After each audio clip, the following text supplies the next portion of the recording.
I mean it. First, we put in place policies that process people in a fair and fast way. Second, we're significantly expanding legal pathways for entry so businesses can get the workers they need. Families don't have to wait for a decade to be together. I've also directed my team to make a historic increase in the number of refugees admitted from Latin America. People fleeing violence and persecution who simply want their kids to have a better life. Next week, my team will consult with Congress on this plan. Third, we're supporting states and cities that have seen a surge in immigrants. We've developed federal experts and deployed them to help train city workers. Hey everybody, so I have some big news to share. We are announcing the creation of the first ever White House Office of Gun Violence Prevention. And we are doing this work in large part because of the activism, the organizing, the marching, the voting of all of you leaders, be it students, parents, teachers, community leaders, who understand that living free from gun violence should be a right. So we're going to work on this together. We're going to continue to fight for reasonable gun safety laws and for the ability of all people to live their best lives free from fear, free from violence. Thank you for all that you have done and continue to do.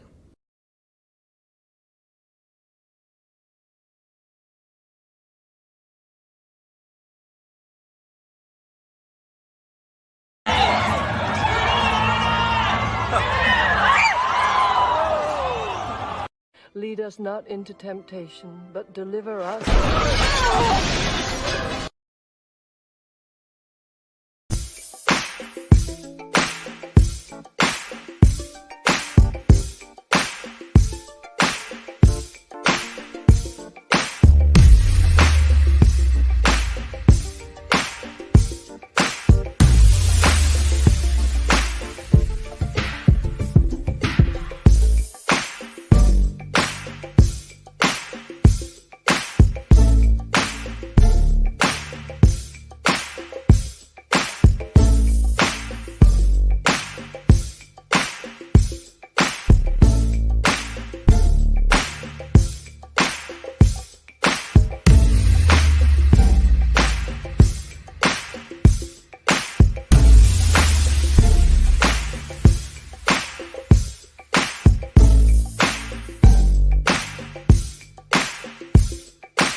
That'll be the hour they knock the slick blaster. Dick Dastardly, a Muttley with sick laughter. A gunfight and they come to cut the mixed master. And living the true gods, giving y'all nothing but the lick like two broads. Got more lyrics than the church got ooh lords. And they hold the mic at your attention like two swords. Or either one with two blades on it. Hey you, don't touch the mic like it's AIDS on it. All right. Welcome once again to the beatzillapdx official show. I am your host, beatzillapdx officially. And this is the weekly wrap-up. Hopefully everybody is doing well. Everybody, as you are coming in, also do me a huge favor by hitting that like button and sharing this broadcast. Because YouTube messes with me on everything that I touch. So the more that you get the word out, the better. And the more that you hit that like button and interact in the comments and in the chat, then that also brings attention to this channel. But with that being said, tonight I want to do a Flashback Friday. And with that, we're going into the debate with Bayard, Rustin, and Malcolm X.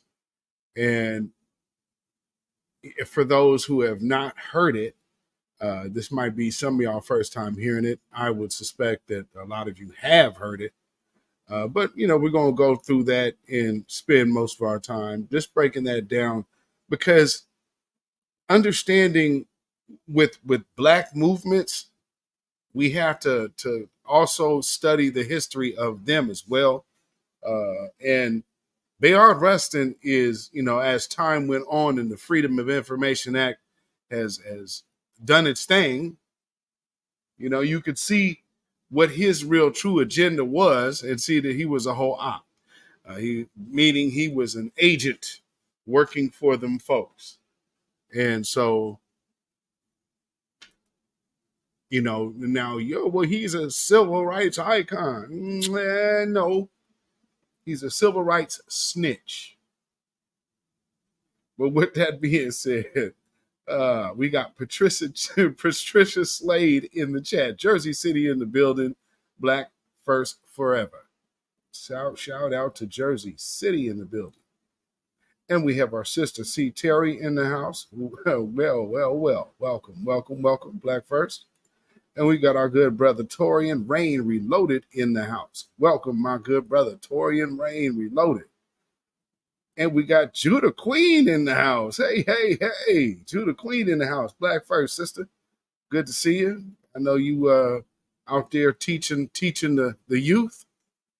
So, good to hear you're back in action. And like I was just talking about what I just played. Two things. I played Joe Biden talking about giving aid and immediate access to America to illegal invaders. And they keep talking about asylum and their fleeing and whatnot. Yeah, that remains to be seen. However, shout out to Kid Gravity Beyond, because, that brother had long called that all they were going to do is try to figure out a way to, they're going to be shooting a new crime bill our way. And right now they're talking about the White House Gun Prevention Act. The answer: shock the system. Welcome, Black first. I appreciate you being here. So already we have something to probably should be of concern. This is ABC News. They're saying Biden announces White House Office of Gun Violence Prevention. President Joe Biden announced on Friday the establishment of the first ever White House White House Office of Gun Violence Prevention to help reduce the nation's epidemic of gun violence. There's an epidemic of anti-Black racism that has definitely raised its head often. And yes, those attacks, because they can be done with guns, they most definitely make sense to be done with guns to carry out the anti-black violence that they would want to perpetrate on innocent people, such as what happened in Jacksonville, what happened in Buffalo, and along throughout all the history of America. But nonetheless, let's blame it on guns. Speaking from the Rose Garden, the president said he took this action to send a clear message about how important this issue is to me and to the country. After every mass shooting, we hear a simple message, the same message all over the country. I've been to every mass shooting, I've been to every mass shooting. Do something. Please do something, Biden said.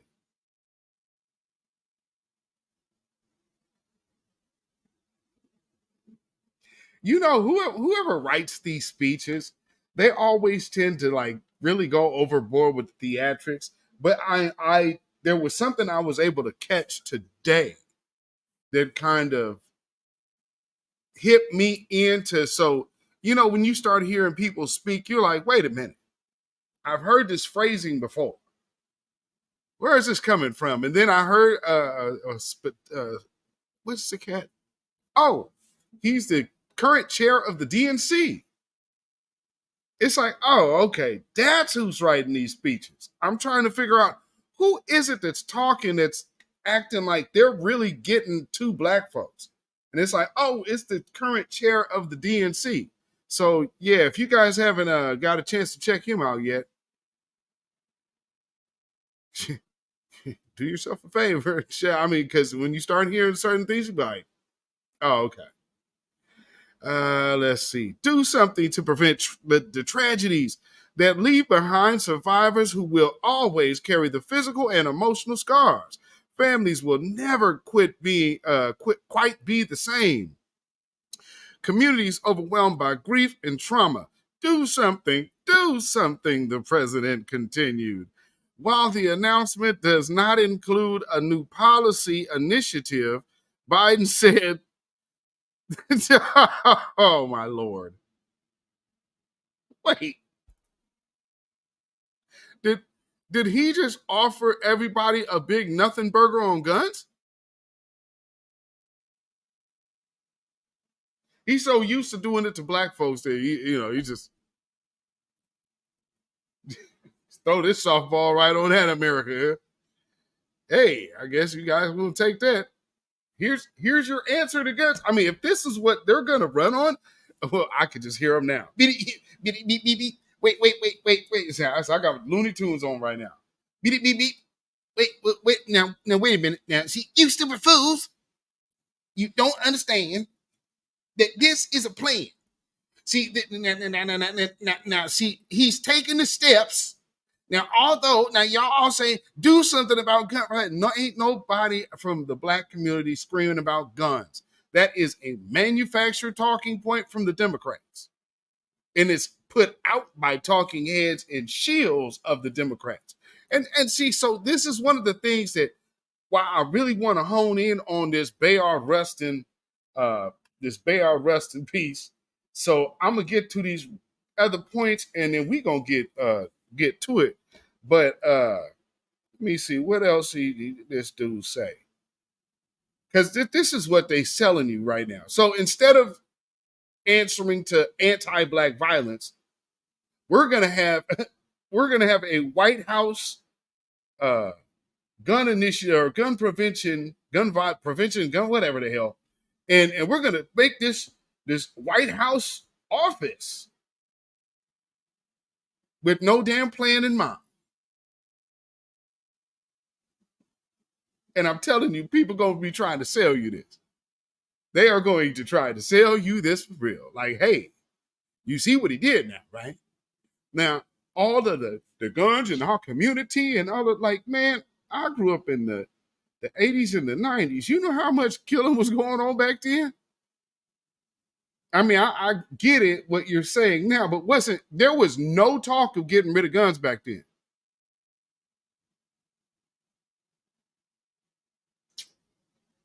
I'm just saying. Anybody of my age, do you remember that anybody going out of their way saying, man, we need to do something about all these guns? I'll tell you what. All of these just think in this context. What happened in 2020? You've seen a huge surge of gun ownership coming from a certain sector of folks, because what happened? It was a racial uprising, right? And now they're trying to put all of these stipulations now on guns. What was the other sticking point? A bunch of armed militants walking around with AR-15s. So why do you think they hone in on that AR-15? You could be out there with your shotguns like the Panthers were. But no, this is, let's walk out here with our AR-15. It's so you're playing with optics. Everybody, hey, yeah, this is psyop and a cult. This is I don't know. I don't know. Yes, indeed. But I see you, my sister, and welcome. Tia to you in the building. Sneaking in the back of the class. Yes, indeed. Welcome, my good sister. Happy Friday to you. Let's see. He believes that now is the moment to accelerate our work to reduce gun violence, which is why he is establishing the office. Stephanie Fillman's, who will serve as director of the Office of Gun Violence Prevention, told reporters. Lord. But let me go back to the, I skipped over. While the announcement does not include a new policy initiative, Biden said the new White House office will centralize, accelerate, and intensify the administration's efforts to deal with gun violence.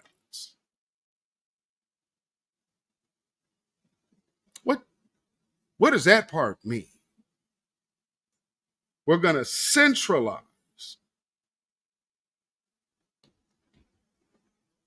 What does that mean?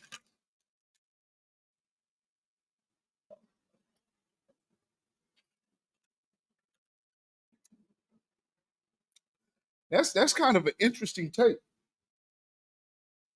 You know, when you think about it, centralize, huh? All right. What then? Accelerate and intensify. Anybody remember all of the police, military vehicles that they have been receiving over the years, especially under Barack Obama? Anybody remember? Because it was kind of quiet under Trump. You didn't really see all these random boatload of looked like an army being stocked. It looked like somebody was preparing for something.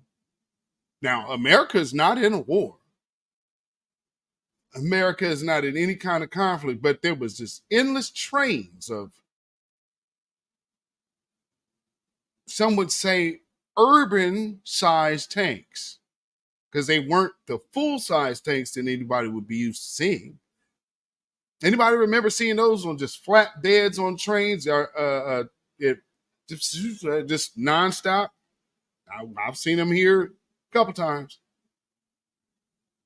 They tried to tell us that they were going to Iraq. Okay. Let's see. I want to.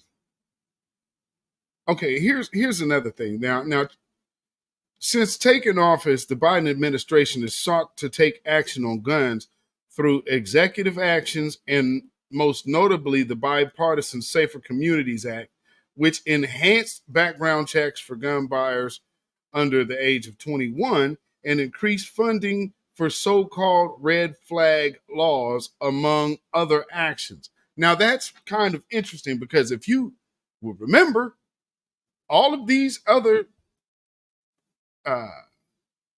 Caucasian males who have went out on mass deleting sprees all had situations that red flag law should have caught them and got them caught up in. Some of these people were actually reported before that even got to that, but nonetheless, they were still able to legally buy their gun. So there's the red flag law in place, but what good is it if it's not going to be enacted? And speaking of what good of, see, here's another thing. Oh, Lord. Now, before I get this video up in here, as I said, they're making this pivot to talk about gun violence prevention. They went out, and this is how I knew that it was really some BS and some bogus, because I saw Kamala post this. Thank you, Quavo, Edna, and Tatiana, for using your voices to honor Takeoff's legacy to call for action to prevent gun violence. Now, some could say that, Brother Takeoff's demise came by way of, people's bad judgment and people's ill will. And, but there had to be like the gun was the tool. I mean, they were on the third story. If something happened, you were in a fight, scuffle, whatnot, somebody pitched somebody off that mud. There you go. So again, it's and everybody's trying to get away from the energy behind what it is to talk about the tool.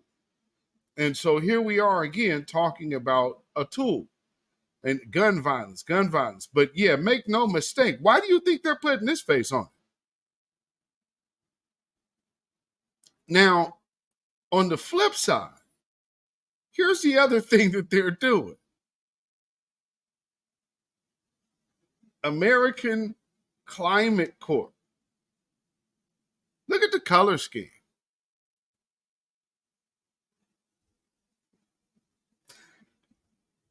Just that color scheme right there is just, there's a certain flag that I've seen before that could fit those colors. And so I'm noticing a pivot. But I told y'all and warned y'all this a few years ago that they were going to start. And what's so funny is, like, we're in the pandemic. I told y'all, like, when we're done with this pandemic, they're going to try to make a hard pivot towards climate and try to re-drum up this climate reparations conversation, which is crazy, but just to entangle and interweave some other type of time-wasting tactic and tool to, get us off our square. But, and so I'm talking enough about this little stupid story, but I mean, because again, violence is going to be violence. If people want to go be violent to somebody else, they're going to go do just that. Not having here's the whole point. A criminal does what? What's the number one thing that all criminals have in common? There is not one actual criminal that does not have this in common. They all break the law.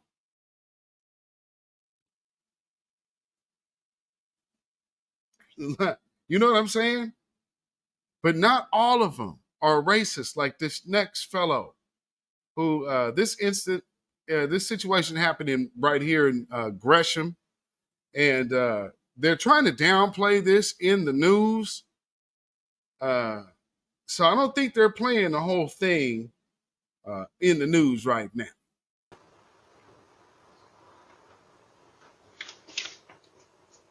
But he's there trying to I'll slice. fucking rape your daughter, bitch. Just said he'll R her daughter. Here he is again. Call the cops, bitch.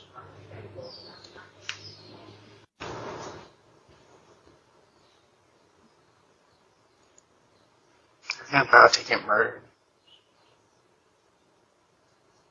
Wow.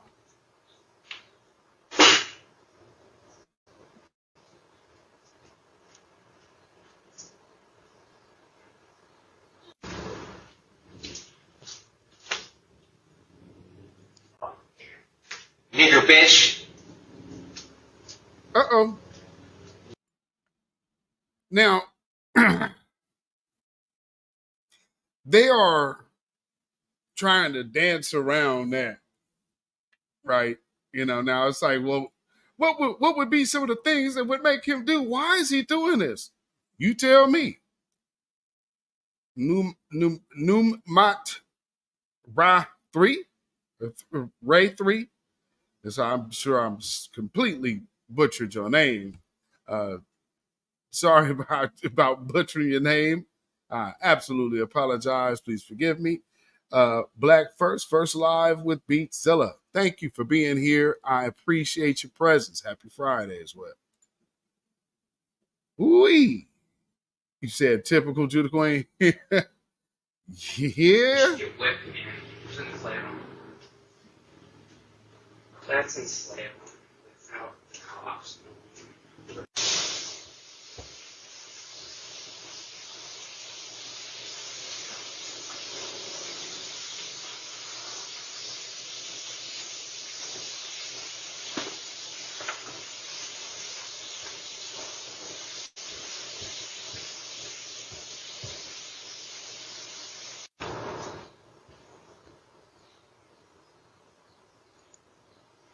I'm about to get murdered.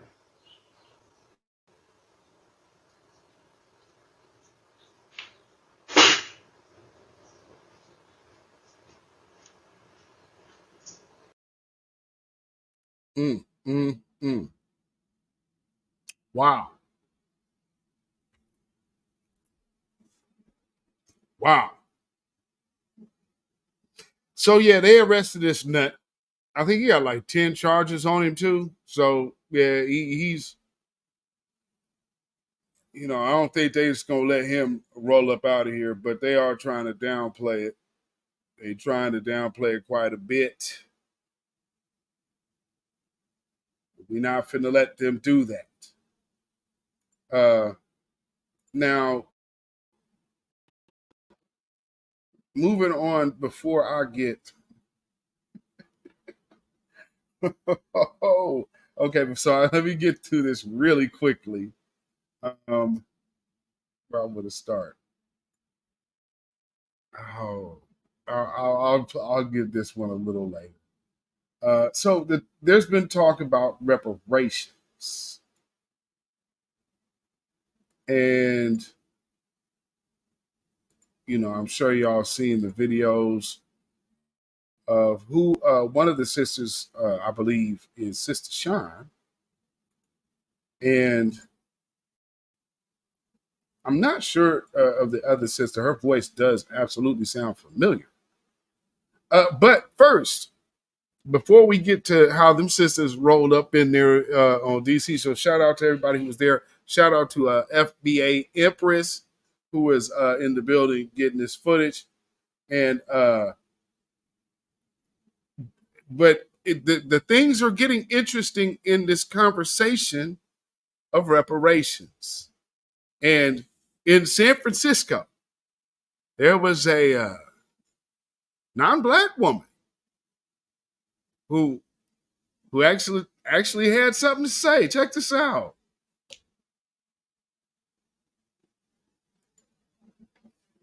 generation Chinese and Japanese American and a 5th generation San Franciscan.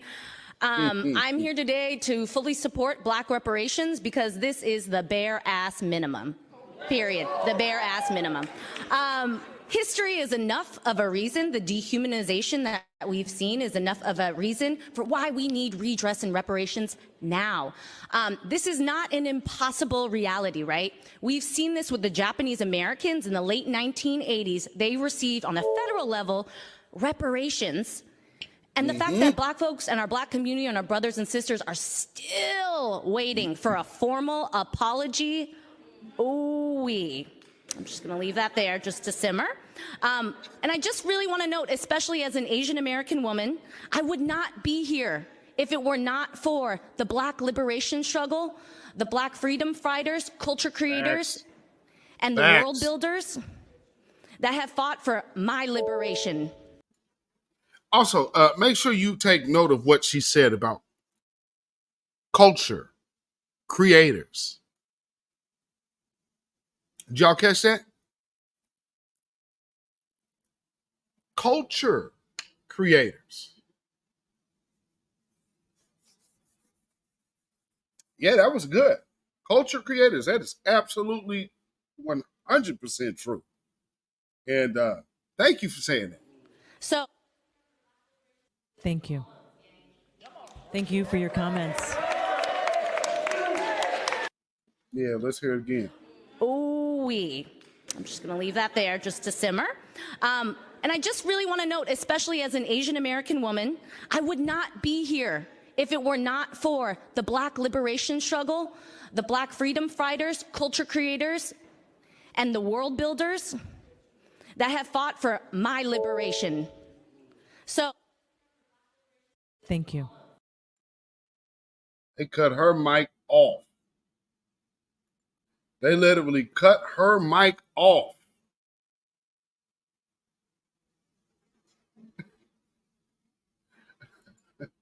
They cut that woman. Boy, when the truth come out, boy, like, whoa, oh no. Click. Because, yeah, see, what she was saying, especially right there, you know how that damaging that is to the argument against, doing anything different than lineage-based policy? Oh, man. It took a wrecking ball to that. Well, oh, man. Well, and good thing it's happening in San Francisco as well. So, yeah. Thank you, our Asian sister. Shout out to you. Maxwell Jenkins in the house. Black first, everyone. Welcome, my brother. Yeah. They cut her off, Maxwell. They sure did. It's like, wait a minute. Oh, all the plans of throwing Negroes under the bus this next go around. What are you doing? You're messing up all of our plans.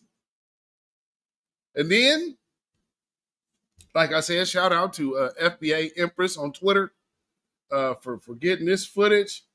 And shout out, I see Dr. Short in the room. I see a few folks in the room. They was out there heavy.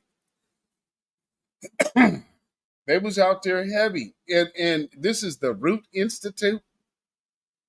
From the rooter to the tutor, huh? Well, the Root Institute, they they were gonna have their little boule get down.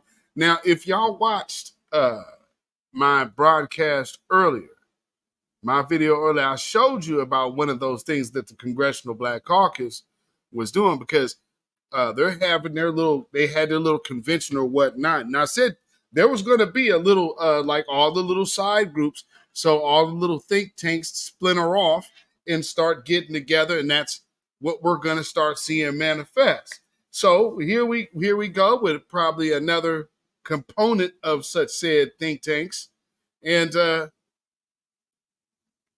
I believe, like I said, just by the cadence and the voice that this would be who we know, Sister Sean. Y'all have probably heard her speak with on Twitter Spaces. So here's the thing, and this is also another major thing, because this is gone viral, and it's when people say Twitter isn't real. Twitter may not be real, but the Black agenda is. Shout out, Sister Sean. You're asking us for our vote. We need an anti-Black crime bill. We have just witnessed in Jacksonville a white supremacist shoot down 3 people for the sake, just simply because they were Black. Subsequent to that, there was another thwarted attempt at a church, right, that was thankfully thwarted, where they wanted to kill Black people in a church. This is literally our life and our world. Within the past 30 days, then up in the Cape, up in Massachusetts, we got young white supremacists sitting up there trying to drown a teenage Black boy in a pond and yelling George Floyd.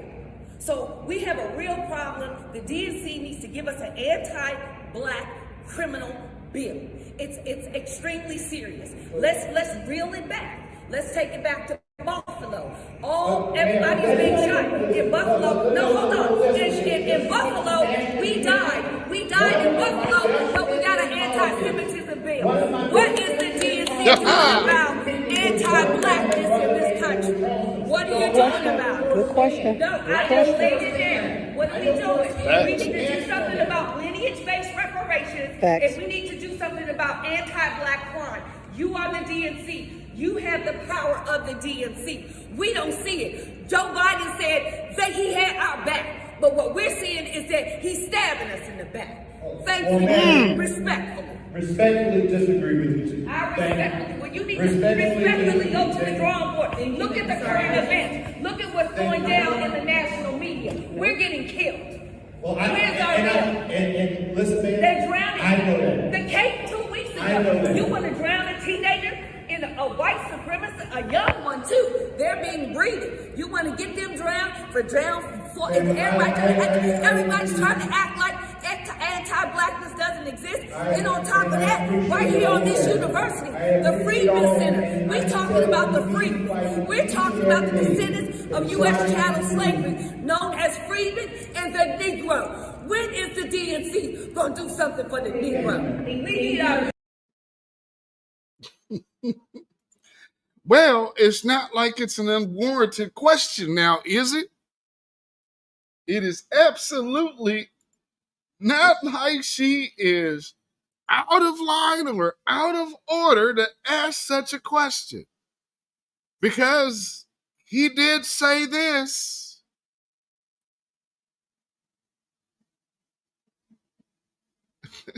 Now, of course, it is after he did. But I tell you, if you have a problem figuring out whether you're for me or Trump, then you ain't Black. Oh, Lord.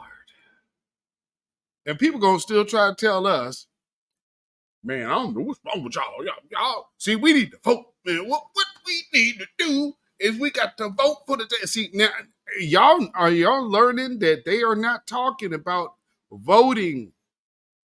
You're hearing a lot of people tell us now we need to vote Democrat. So much so that we have to vote for Joe Biden. Oh, man. Did I get this other thing? Hold on. Wait a minute. Did I? There is something that I need. Where are you at?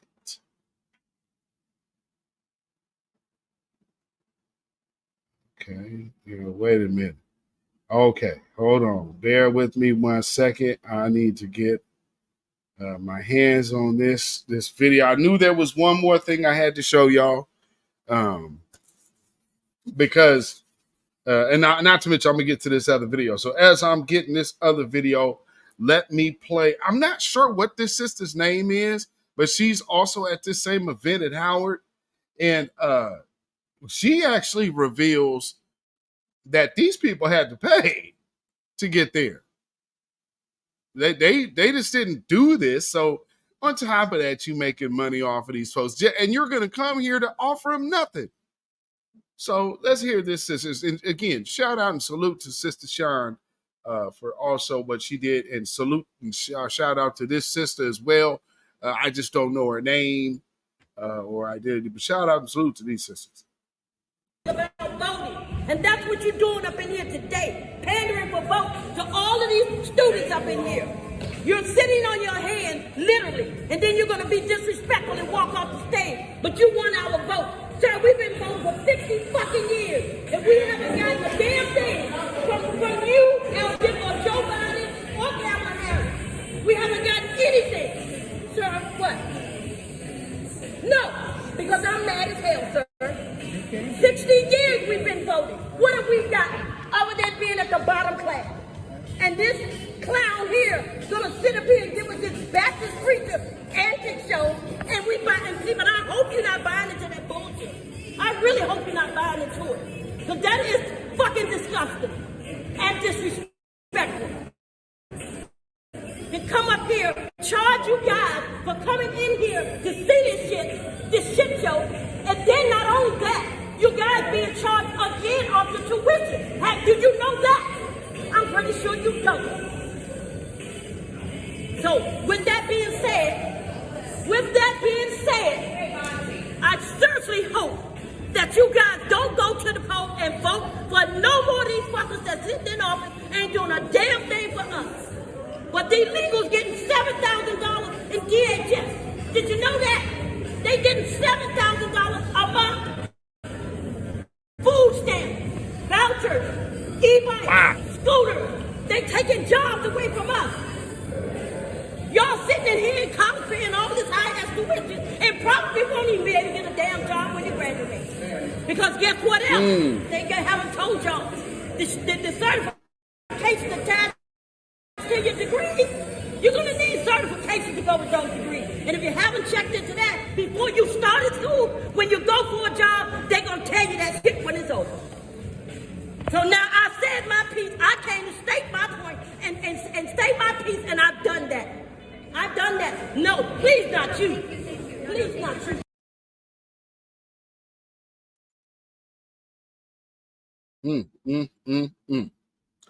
Oh, wow. What am I hearing? Okay. I have something in my ear. Now, again, like I said, shout out and salute to that sister right there for taking it to him. And she's right about their degrees. It's like, man. And then on top of that, they're giving the legals $7,000 a month. You got homeless black folks in D.C. And you're concentrating on illegals who Joe Biden got caught trying to give them, well, he's already announced what they're doing now. Cat's out the bag. Giving 400,000 Venezuelans protection.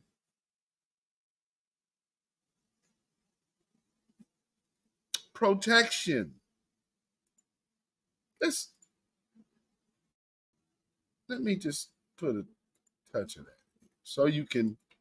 I don't want to get no strike here, so let me do this. All right, we're gonna do it like this. Let me play this good audio for you here. Legal status to nearly 500,000 Venezuelan migrants who are already in this country. Now, this could be life-changing for those families looking to work and make money here legally. The move comes as the number of border crossings returns to near record levels. Federal officials closed the point of entry in Eagle Pass, Texas, just yesterday due to a glut of asylum requests. Manuel Bojorquez is in El Paso, where officials are seeing more than 1,800 migrants a day. Manuel, that sounds like a lot of people. Good morning to you. Good morning, Gail. As you know, local leaders here in El Paso are veterans when it comes to providing food and shelter to those who have newly arrived. But once again, some of those organized, they are being pushed to the brink. You are at a crisis level here. I would say yes. John Martin is deputy Wow. director of the shelter in El Paso. He says the inflow of migrants has been increasing for weeks. All of the downtown shelters are all working over capacity. We simply don't want to say no. At another migrant support center, even the floor is welcome refuge for Marjorie's Hernandez and... Okay, now they're getting to the sob stories. Don't care. You know what will put them back in the throes of comfort? Sending them back to where they came from and not making them America's issue like you're trying to do. While at the same time pandering to black folks. This is what we get. We get Quavo at the White House. Oh, thank you, Quavo, for coming over here and coming over here for this photo op. We just needed you in the building. Oh, come on. Come on, man. So, yeah, there's that. And family, I mean, it's pandemonium. And at the same time, though, you got folks doing a lot of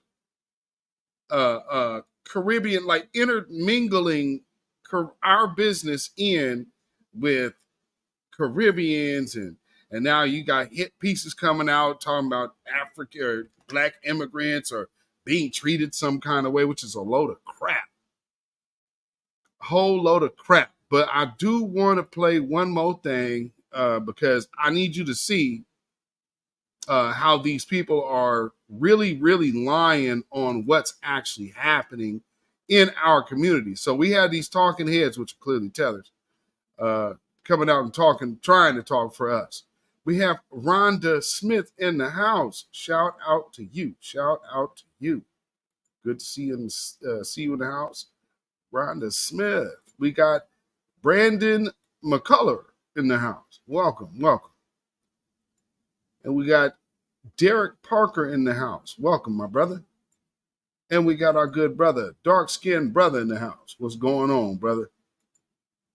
All right, so let me do something here. I thought I had this already. Wait. I thought I had already had this, but I guess I didn't. So there was a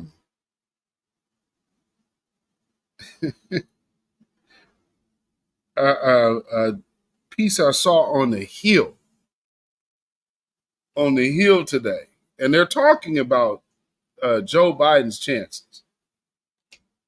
And listening to Democratic strategists, it's almost as if they have a policy of never talking negative or talking about Joe Biden potentially losing, because it's amazing the way that they keep kind of skirting around things. Oh yeah, this definitely. Okay. So I'll just do it like this. I'm gonna go to the Hills channel. Did they come?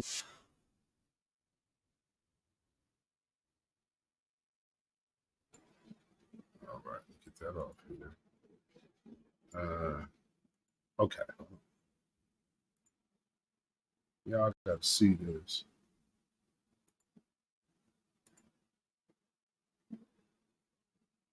But because it's shield time. It's like, you know, it's straight up go full blown shield time, and it's really, really amazing to see.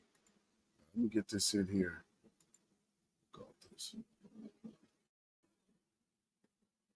No, get me right. Okay, let's check this out.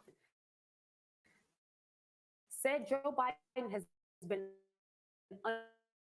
underestimated his entire career.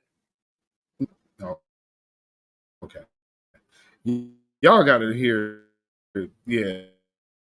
Okay, let me go back to the beginning of this.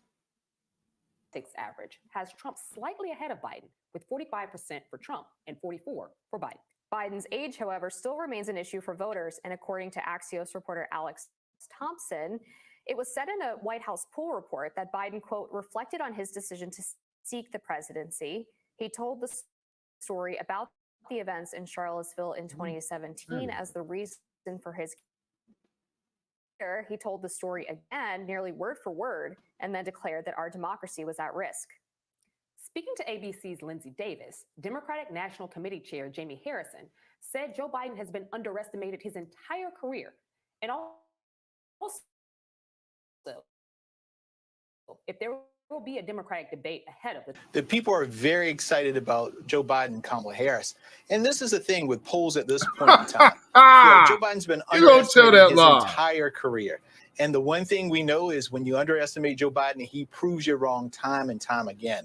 As it relates to the primary, listen, we are following the tradition. Never have we had a debate during when we've had an incumbent president and on either side, Democrat or Republican.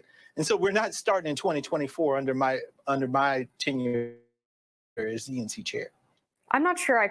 Now, here's where the last two videos come into play. And what's so cold about this is, oh man, this is when you watch a shield, or when the shield phone goes off, and they have to pick that phone up, just like my brother Black Alpha says, the coon phone. Oh, they got to pick that phone up. Yeah, you got to get to work, sweetheart. Devin Haley in the building. Happy Friday. Yes, indeed. And we got brother Kid Gravity Beyond in the building. Black First Night Rider check in. Shout out to you, my brother. And like I said, it was Kid Gravity that called the Crime Bill 2.0. And this ain't even a crime bill. It's just them. It's a big, huge nothing burger for all the anti-gun fanatics. So that's quick. That's amazing. He pulled off 2 with 1. So again, check out how the shield right here, which I won't have. I'll just let you guess which one is the shield for the Democrats here. Watch how she goes on alert, and make sure you pay attention because, like I said, this is from this morning, and the video of like the sisters going off on my man that you just seen, who talking about underestimating Joe Biden. What are you talking about? Yeah, see, now when every time they underestimate each other, is that going to be the new thing? He over there trying to sound like some kind of version of Roland Martin. Now check this out. I quite buy his claim there that voters are really excited for Biden. I think a lot of them are trying to maybe decide between the lesser of two evils, but all of the polling that we've seen so far suggests that the majority of voters don't want it to be another Trump-Biden matchup, and the majority of Democratic voters would rather see somebody else emerge from the nomination process. Now, I know as the DNC chair, Jamie Harrison is sort of required to say that to support the frontrunner, but it does. Look at the look on her face. Don't she kind of look a little steamed? Dare you say that about Zaddy? Grand Zaddy Biden. Wow. She looks like she's ready to bounce. Me as maybe a little bit dishonest, as the DNC is not even willing to hold debates to allow some of those other candidates to challenge Biden truly. We're still over a year out of the presidential election, so I think that a lot of the polling right now is not going to mean anything at all by October of next year. With that being said, I know Jamie Harrison right now, the Congressional Black Caucus is actually hosting its convention here in D.C., and Jamie Harrison has literally been at everything. I've spoken to him several times. I'm sorry.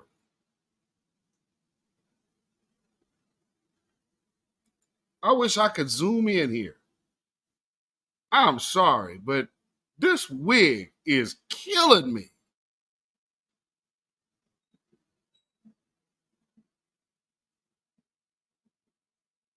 Oh my goodness. Oh, my Lord, that wig is a beast. Times.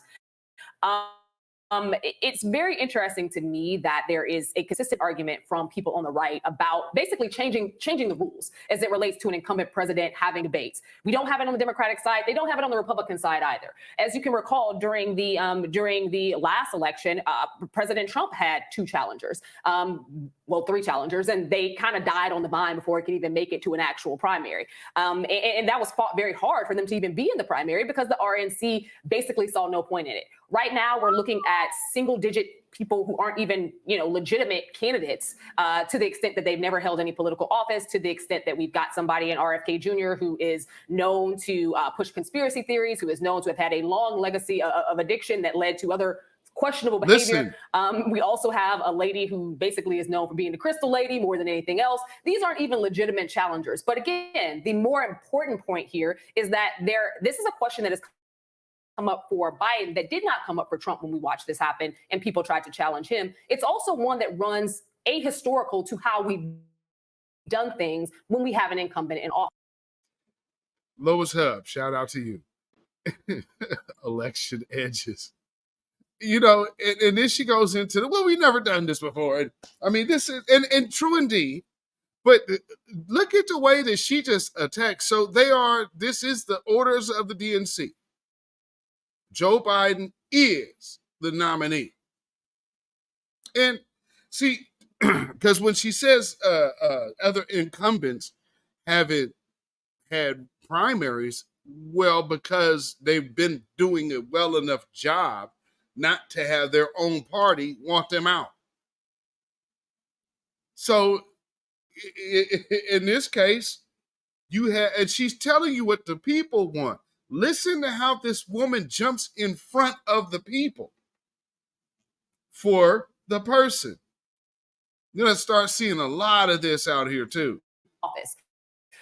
So I don't think that anything is being done here that is different. Quite frankly, it is status quo when it comes to running for re-election. I think what's different here is that RFK Jr. is polling as high as 14% in some of these situations. Marianne Williamson hitting 9%. So I do think these are legitimate challengers. And I take issue with your questioning of whether or not they're legitimate because they haven't held political office before. Donald Trump had never held political office when he ran for president in 2015 or previously in the early 2000s. And I don't know what RFK Jr.'s history of addiction has to do with whether or not he's qualified to be president. Well, his family does. So now, this is where it's about to run off the rails. And this is showing you a mentality that Brother Malcolm is going to speak of. When he says slave mentality, just hold on to this moment. We've heard from several of his family members, from everyone with the Camelot dynasty name, everyone who is named Kennedy does not endorse RFK Jr., nor the legacy that it seems that he has moved away from when it comes to the Kennedy family. So I do think there's something to be said there. Again, this runs ahistorical to how elections have been run. If you're going to bring up age, you have to also bring up age with both candidates. They are 3 years apart. If they were within the same city and within the same school district, they largely would have been going to the same school at the same time. They're both seniors. If there's an argument there, then the argument should apply across the board. But trying to elevate people who, one, do not have the votes of the Democratic population. We know this. We know that in a primary, they would end up dying on the vine. We've seen time and time again, President Biden, and I agree with Jamie Harris. President Jamie Harrison, president was underestimated in his own Democratic primary, where Black voters, the base of the Democratic Party, the tried and true Democratic voters, did not want to see anyone that was not Joe Biden. Wrong. That is not true. That is not true at all. No. See, now they're rewriting history. No, Bernie Sanders had a huge Black following as well. That's why George Soros or Act Blue or whatever, Vote Blue, was giving them, both of them candidates so much money off of George Floyd's death. because of course all of the Black Lives Matter donations went straight, because you're going to Black Lives Matter and it literally goes directly to the basically the holding fund or whatever for the Democrats. And so Black Lives Matter, the organization, is a Democrat organization. Like, we cracked that one open. I posted a question on Twitter. And then Ahmadiyya did a video on it, following the money. And told people just to go hit that donation button. See, but my question was this. Everybody else that we heard of with these PPP loans was getting snatched up left and right. It's amazing that these women could make this amount of money and get no IRS scrutiny. That's amazing. I don't know nobody that's doing anything righteous that wouldn't get that type of look. They mess with people with no money. But you over here, $191 million, the reason why is because it wasn't going to them. Now, they were making money, clearly, but they weren't getting the lion's share of the money that was making. And those monies went back into fueling campaigns. So when you think about Joe Biden's angle and what he is presenting right now, always remember it was the Black Death, anti-Black racist deletion by Derek Chauvin of George Floyd. So Black male death is how Joe Biden was able to fund his campaign. On blood. That's what he did it with, on George Floyd's blood. Ultimate vampire. And then go turn a buck on it, like Puffy did Biggie. I'm just saying.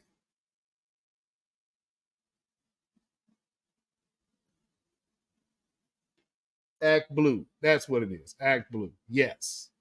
Yes, TND. Act Blue. So let's get back to Shillapalooza. And that is the case now. RFK Jr. does not make a quake in the Black community. You know who doesn't either? Marianne Williamson. We know that these people do not matter to the base of the Democratic Party. The majority of the people who they are pulling, and we know in terms of funding specifically for RFK Jr., are right-leaning. They are conservatives. They are people who lean in on conspiracy theory. They are not people who are voting in the Democratic primary anyway.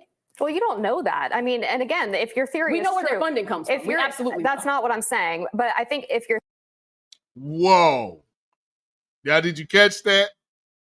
Oh, we know where their funding comes from, though. Which Black ones are you talking about, though? Because you're not talking about anybody, because Larry Elder does not talk to a Black audience. Candace Owens doesn't talk to a Black audience. That ain't what they do. So who in our community appeals to Black voters that would have Black vote?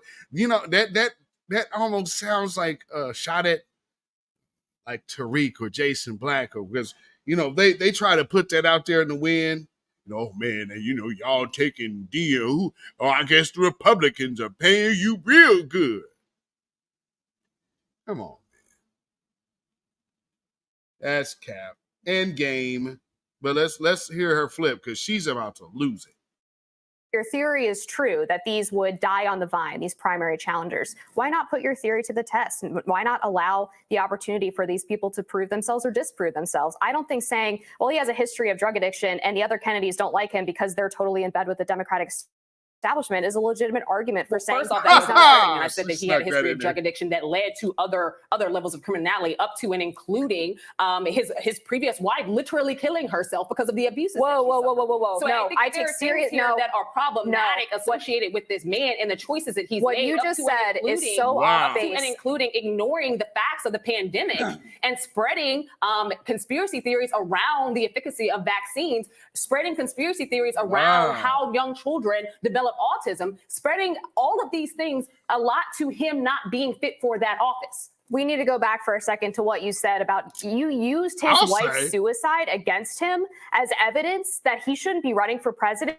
I've lost someone to suicide. My brother committed suicide. I lost my own brother to suicide. I know my father. Very personally. Okay, and so you know very well that there is not one factor that contributes to someone's suicide. We also know that he had a history of abuse with that woman. She was very vocal about that level of abuse. You were not in that relationship, and you should know better than to speculate. That's you should know that he abused. Now, here's something I want to point out. What this sister just tried to do is the TikTok feminist babble. She's brought in, oh Lord, I guess, we're going to have to go there for just a hot second. But she ushered in the septum ring energy. And so now she's going full septum ring. She's going full septum ring. No, you're speculating that he caused her suicide. You know very well that it is wrong to speculate I know that he abused his wife. whether We all know he abused his wife. And yet if there were legal matters that took place, okay, I understand. But she's out here portraying it like this man, how they portrayed Ike Turner.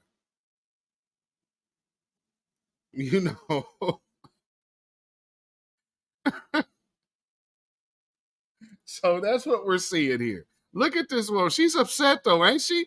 She upset about her saying Joe Biden. Boy, don't you ever entertain the fact that he, and so like I played with Roland Martin cussing out his panel guest because he even suggested that Biden could lose.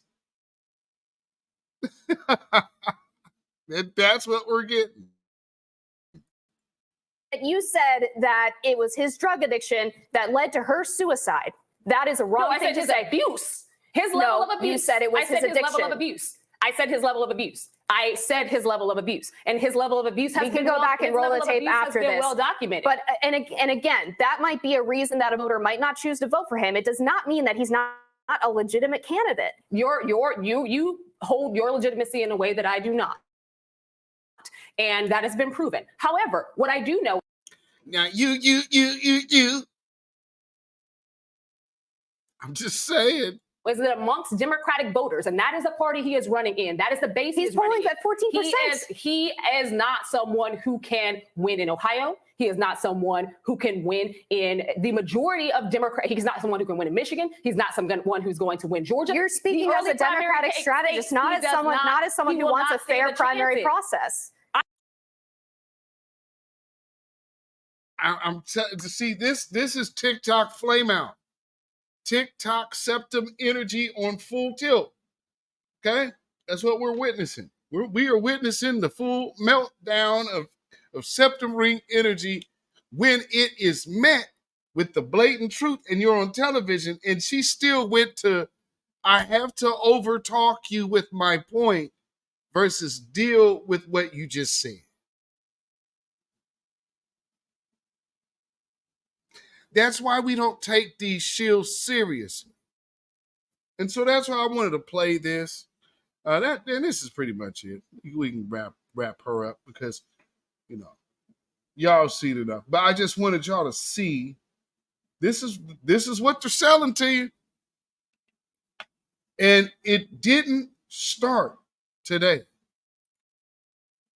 Cynthia Newman, welcome. You are just in time. Good evening and happy Friday. Wait.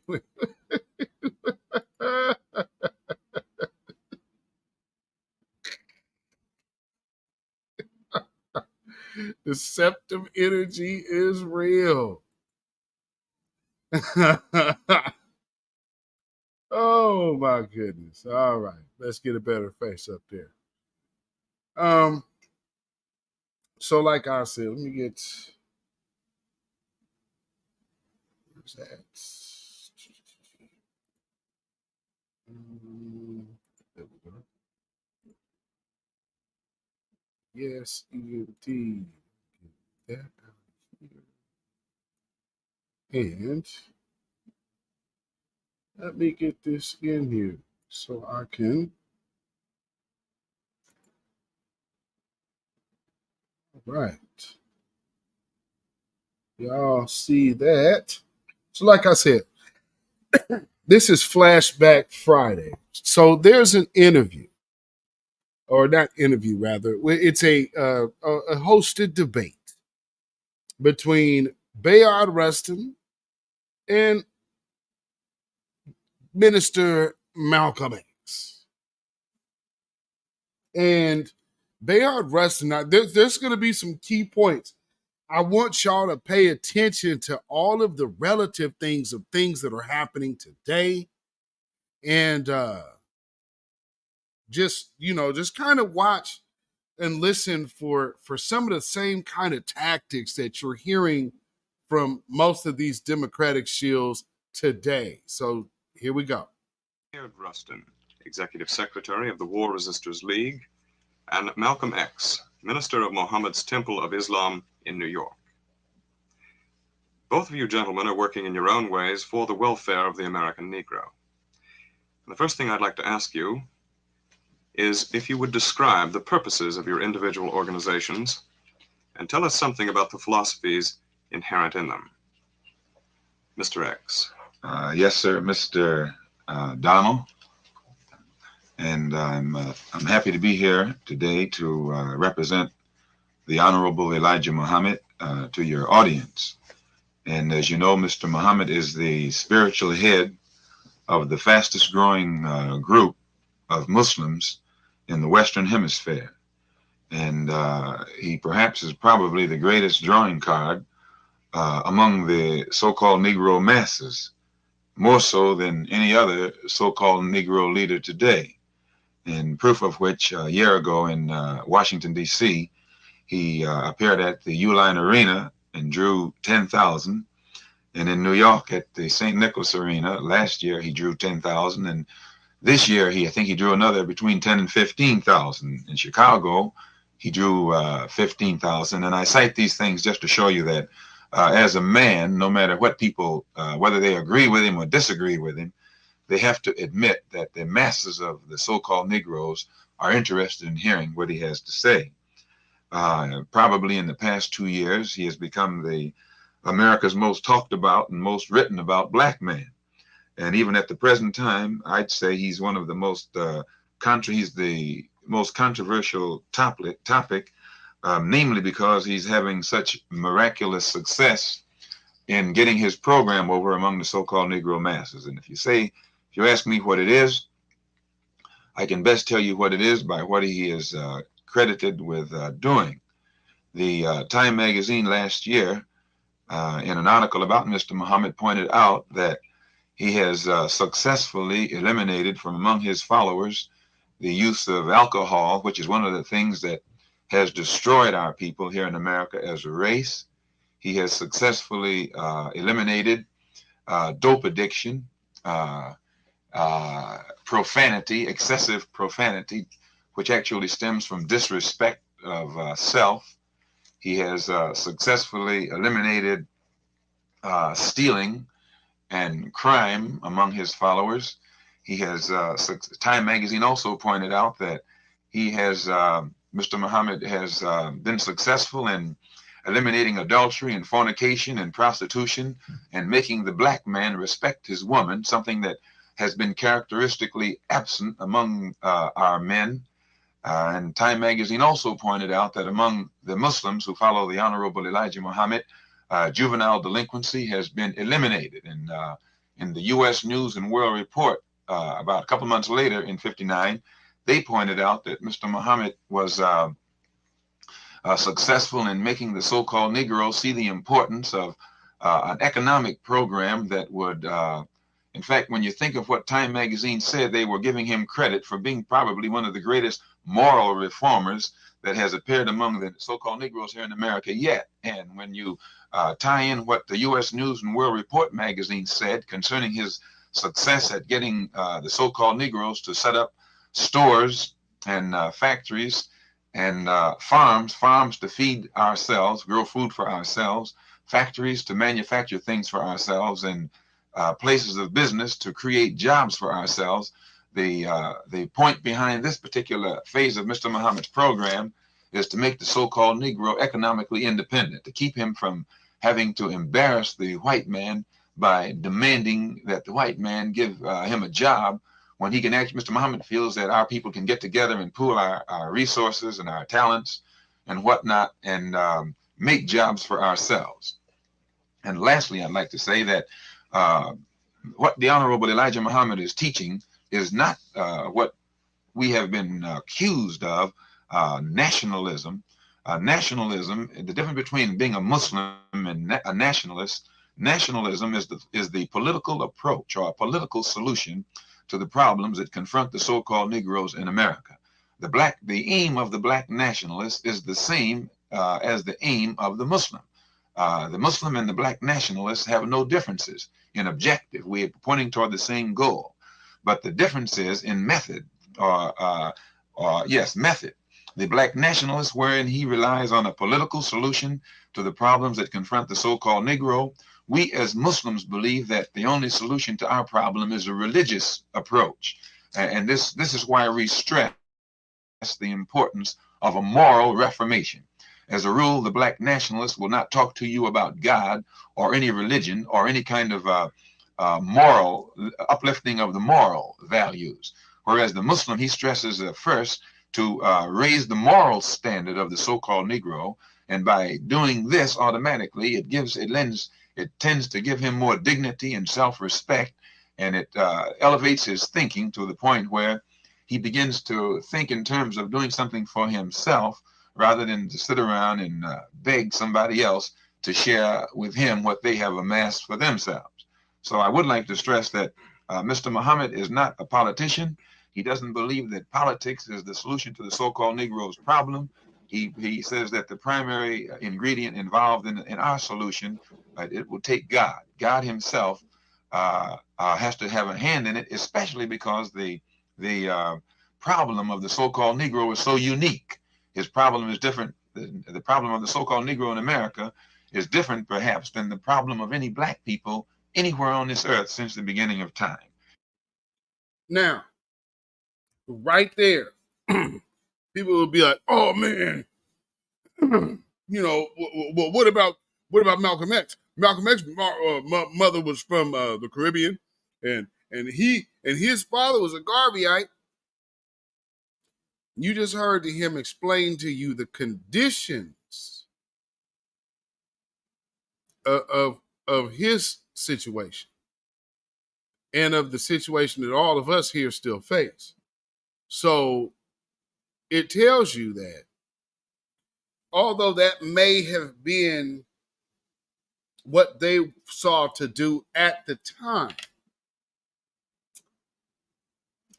see, his father being a Garveyite didn't transform him into being Malcolm X. Being part of Islam or being part of the Nation of Islam is what did that for that brother. So it was a turn that spoke straight to, was it a message to the black man? So it's a message that spoke directly to the black people here in America. And that is what is needed, what has always been needed, because nobody ever spoke to us and looked out for our condition. Sister Miriam in the building. Welcome, Sister Miriam. Good to see you in the house. Yes, indeed. Yes, indeed. We are here live this evening. All right. Shout out to you and happy Friday to you, my sister. All right, let's keep going. And so our entire approach is a religious approach. We believe that every condition that the Negro is in today was preordained, predestined, and prophesied. And we believe that we're living in the fulfillment of that prophecy today. We believe that our being here in America is in terms of biblical prophecy. We believe that the slave master's oppression of us is in line with biblical prophecy. And we believe that all of the trouble that the slave master is having on this earth today, all over the world, is all in line with fulfillment of biblical prophecy. And we also believe that Mr. Muhammad's presence in America in the midst of the so-called Negroes and his reason for teaching what he's teaching exactly as he's teaching it is all in line with the fulfillment of biblical prophecy. So the one thing that I would like to stress is our program is strictly a religious program. Our solution is a religious solution. It's not a political one. Heard the demon cough. Heard that. Heard the dust of righteousness blew in that brother's throat. You hear him in the back. But Mr. X, does this involve the creation of a black state in America? Yes. Well, I answer you like this. It involves the creation of a black state for the black man, if not in America, somewhere on this earth. If not somewhere abroad, then right here in America. But primarily it involves the acquisition of some land that the black man can call his own here or somewhere else. If the powers that be don't want it here, then they should make it possible for it to be somewhere else. If they don't want it to be somewhere else, they should make it possible for it to be right here. It does have some political characteristics then. Any religion, if by politics you mean the freedom and the rights of the black man, any religion that doesn't take into consideration that particular ingredient that involves the freedom of the black man is the wrong religion. But politics as such is not the solution. But the divine solution would have to have that particular ingredient in it. You can call it politics if you want, but I wouldn't call bread salt. It has salt in it. Salt is one of the ingredients. Yeast is one of the ingredients. Flour is one of the ingredients. And the overall problem of the so-called Negro in America is not a political problem as such. It's an economic problem. It's a social problem. It's a mental problem. It's a moral problem. And it's a spiritual problem. So we need a solution that doesn't deal with politics alone. What? Now, and so look at it this way right now. What is happening? We have a situation now that just doesn't deal with it at politics alone. Absolutely not. And more so, we are attacking our liberation and our moment, shall we say, as a generation of foundational Black American Black excellence.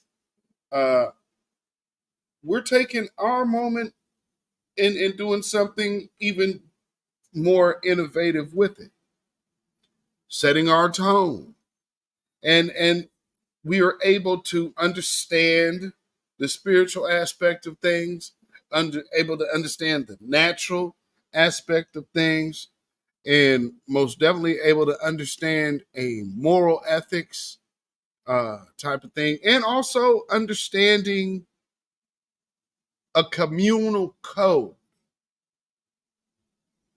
And having a communal code, that type of thing is how this movement has been able to unify. And this movement that we have at this moment is truly grassroots.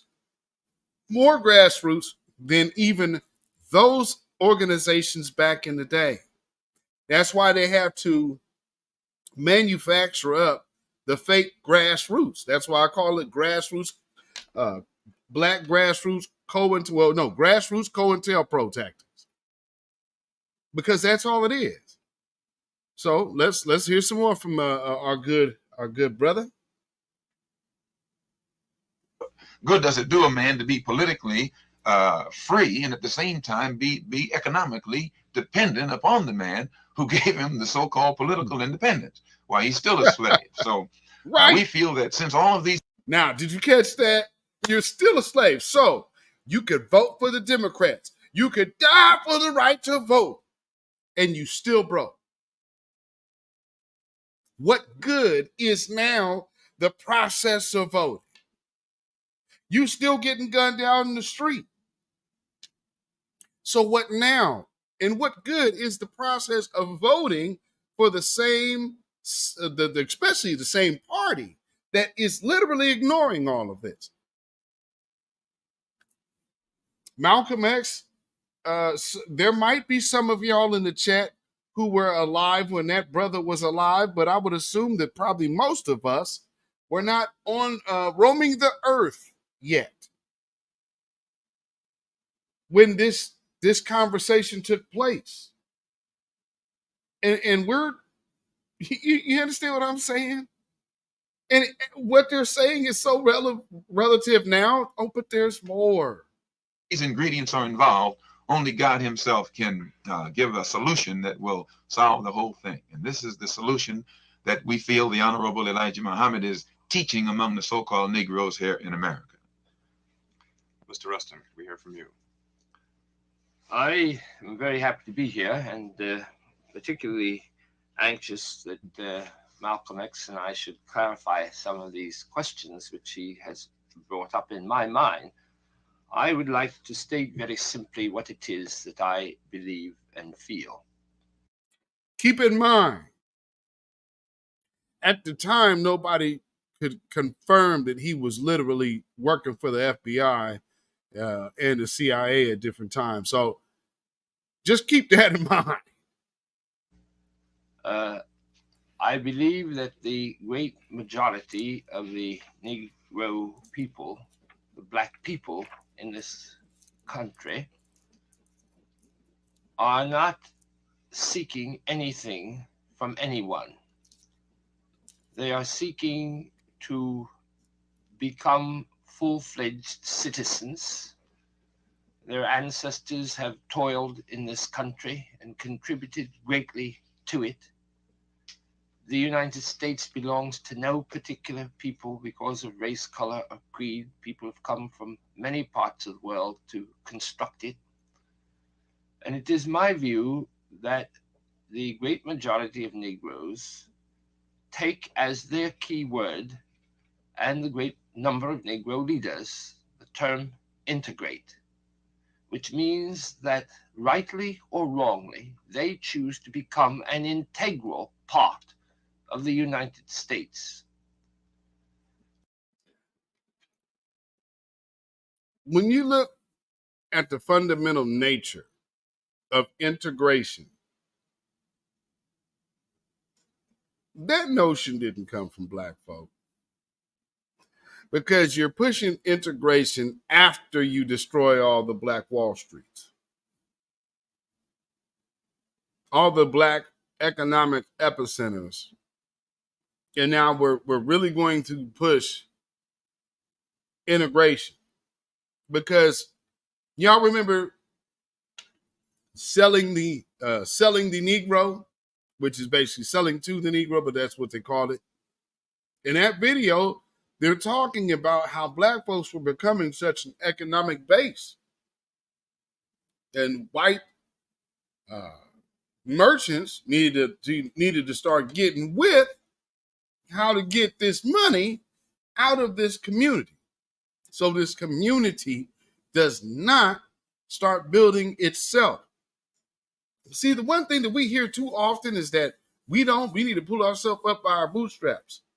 There's pulling yourself up by your bootstraps, and then there's having a government sitting in back rooms making plans, putting money into different things to disrupt black progress.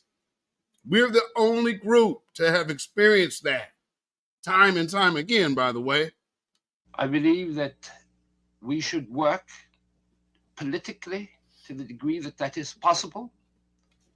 But I also believe that, and through the courts, but I believe that at the moment we have reached that point where the justice and freedom for the Negro people will come about largely because they, with a sense of dignity and pride, organize themselves to demand to become an integral part of all the institutions. And thus, such things as the Montgomery protest, the student sit-in movement, and the effort which some of us are now making in regard to elections, where we do not honestly feel that either of the major political parties can solve the problem as they are now constructed. We are doing those things by direct action, which we feel will splinter the existing political parties, cause a political realignment in which the freedom and justice for all people, including Negroes, can be achieved. Now, they wanted to make sure black folks leaned to one side. Why would you think that was so majorly important?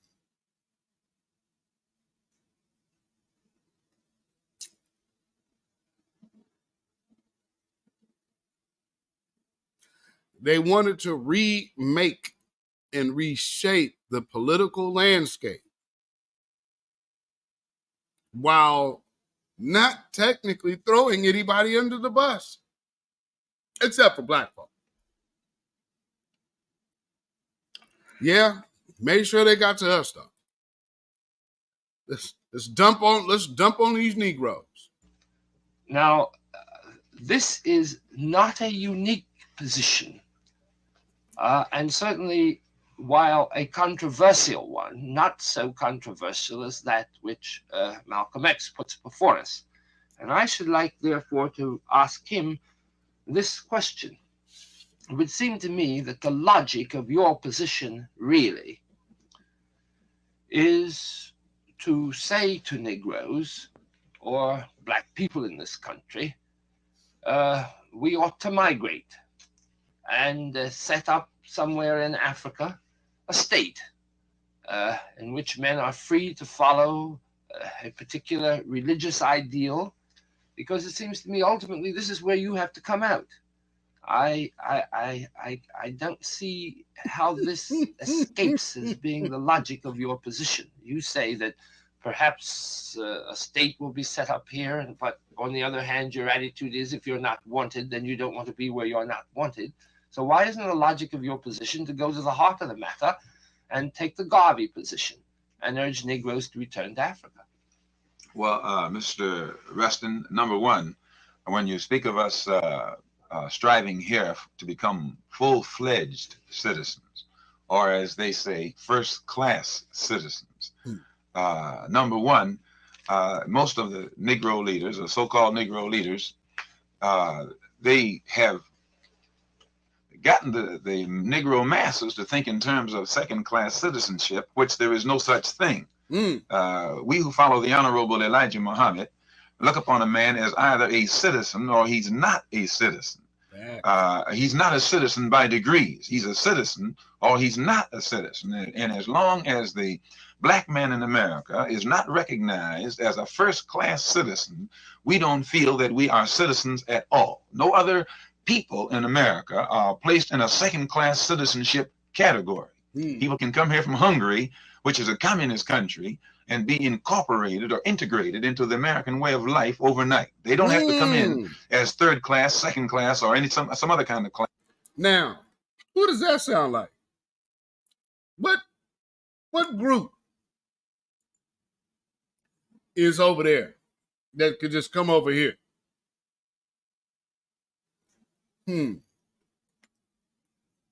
Getting all the help in the world, all the money in the world, letting anybody who can identify as white, they can come.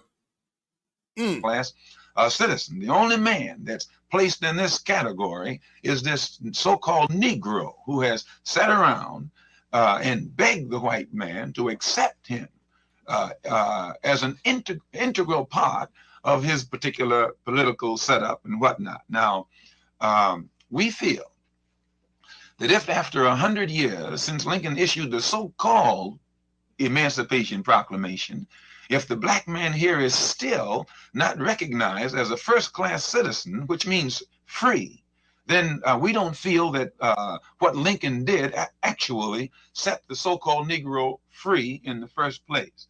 Not freedom in its full sense of the word. An example, if you have a unique problem in that if the black man in Nigeria, for instance, strives against his oppressor to gain his freedom, once he gains that freedom, the oppressor leaves. But the black man in Nigeria is already at home. He has his own country. If the black man in India is striving against his oppressor for freedom. Now we need to update the understanding on this particular passage. Because, you know, there was a lot, and there have been black folks that got caught up in, well, everybody melanated. No. No, there's not, that's not a black man. They will tell you that they are closer to white. And you know, truth be told, I don't disagree. Or I don't disagree. I have to agree. They're closer to white. Let them be. You know, so when you hear people in that time frame, everybody black was considered, oh man, they black. That's how we got caught up in the trick bag of the false idea of Pan-Africanism. So this was, you know, another one of those where people go, oh, I'm identifying with it. No, you not. Ain't no Dalai Lama got nothing for your black tail, man. What you talking about? No. So just you know, just an update. Once his oppressor, the colonizer, gives him that freedom, the colonizer leaves, the oppressor leaves, but the slave or the ex-slave is already at home. This is the now this is all well and good, but you are not answering my question. I'm answering your question. Right, go ahead. If the black man in Kenya, the same way, if he rebels against the British, his British oppressor, and gains his freedom, then the oppressor leaves. Now, the black man in America's position is unique in that he begs for freedom or demands for freedom, but once he gets this so-called freedom, he's still 9,000 miles away from that which he can call home. So he has a problem that's different than the problems of the other dark people all over this earth who have been striving for freedom. Identifying once again the uniqueness of our situation. Our lineage and situation is different. And that's coming out the mouth of Malcolm X. But look at who he's talking to. He's talking to Bayard Rustin. Chief, so what is happening right now? Man. And so pay attention to this. Here he is supposedly advocating for his position, right? Malcolm X is giving you the righteous position. And when he says separation, he also is going to get down. He also already mentioned the economics. Notice how Bayard Rustin will never go into the financial oppression of black folk. He will avoid that, and it's been mentioned twice. And now, when there's a setup, and yeah, I'm gonna just let y'all listen. Boy, this is a brilliant walk down, and I think that, you know, Bayard Rustin probably had a certain view or thought that he could walk in there and, okay, well, I know what to expect out of this man. Sometimes you do, sometimes you don't. And I think this is one of those days where he just didn't. And where over there, they can use the passive approach, which is sit down or sit in or rebel in that way. When you have in India, like Gandhi, where they had 300 or 400 million black people striving against a couple 100,000 white oppressors, then passiveness worked, because all they had to do is stop, sit down. It's like an elephant sitting on a mouse or something.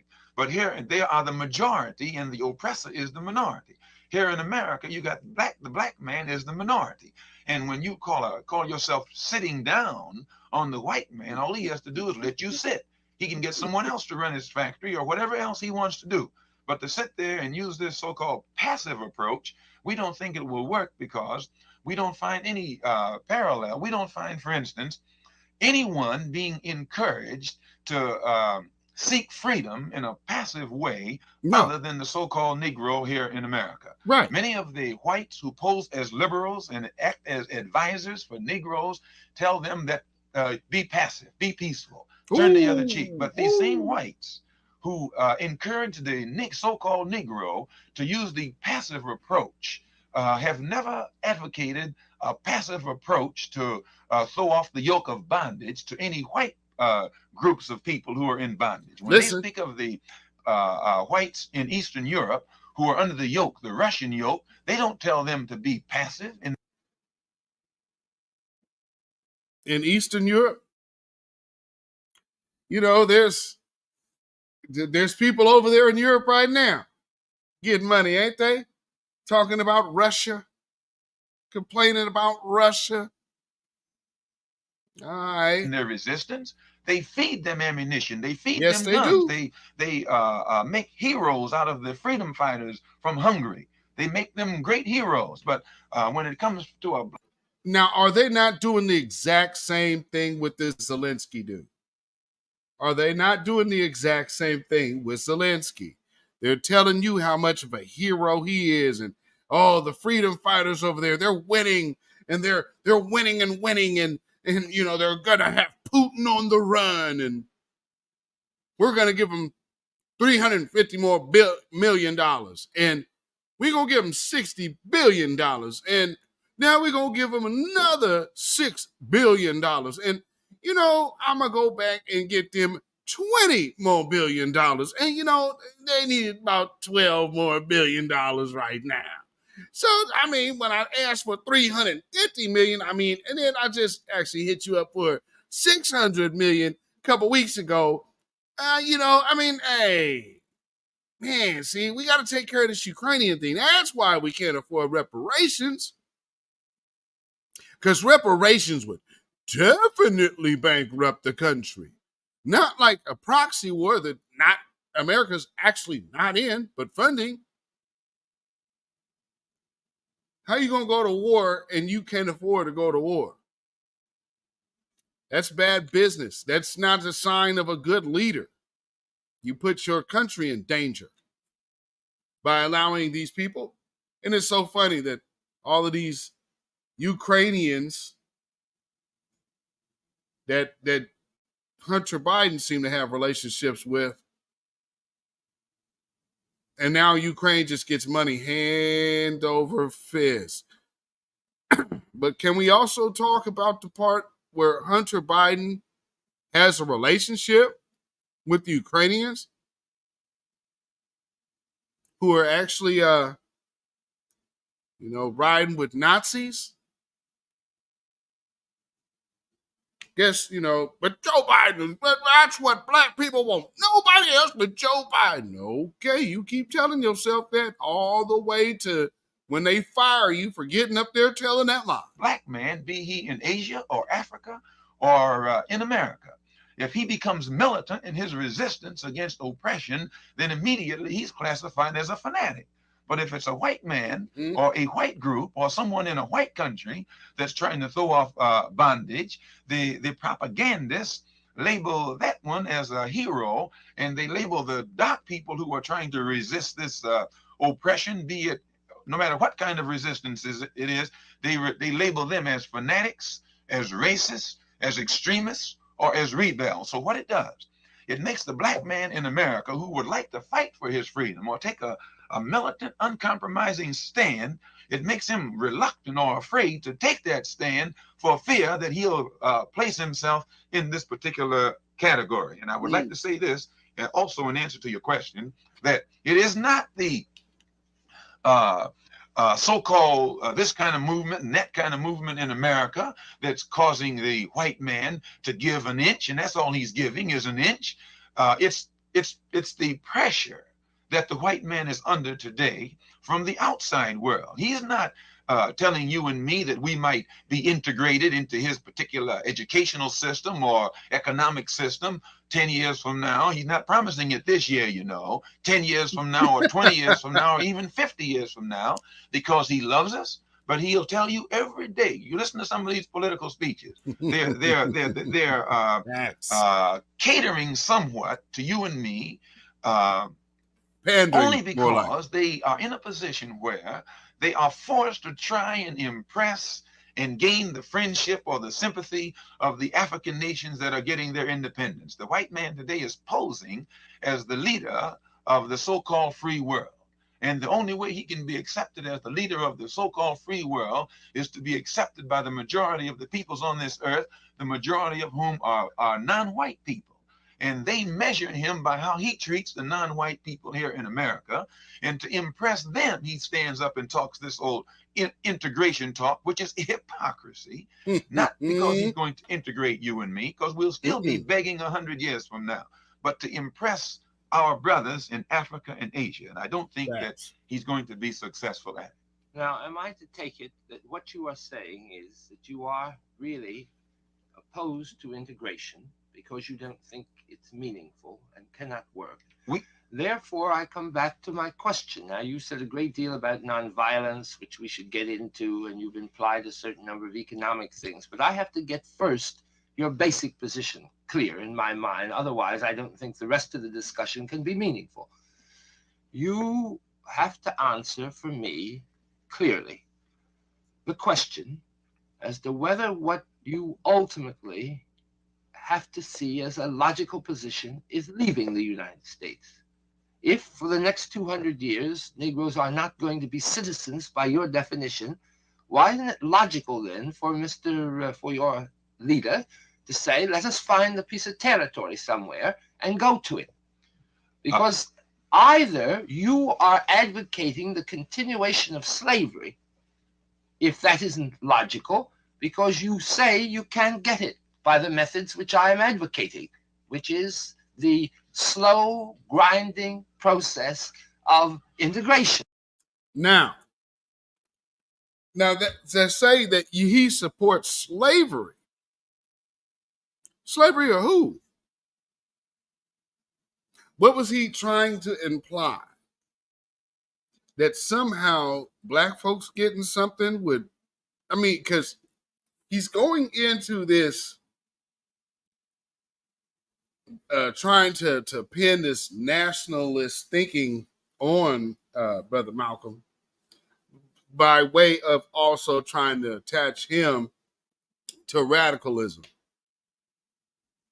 And so, to say, well, you would endorse slavery, basically. Are you alluding that black folks having financial power would require white people to be in slavery?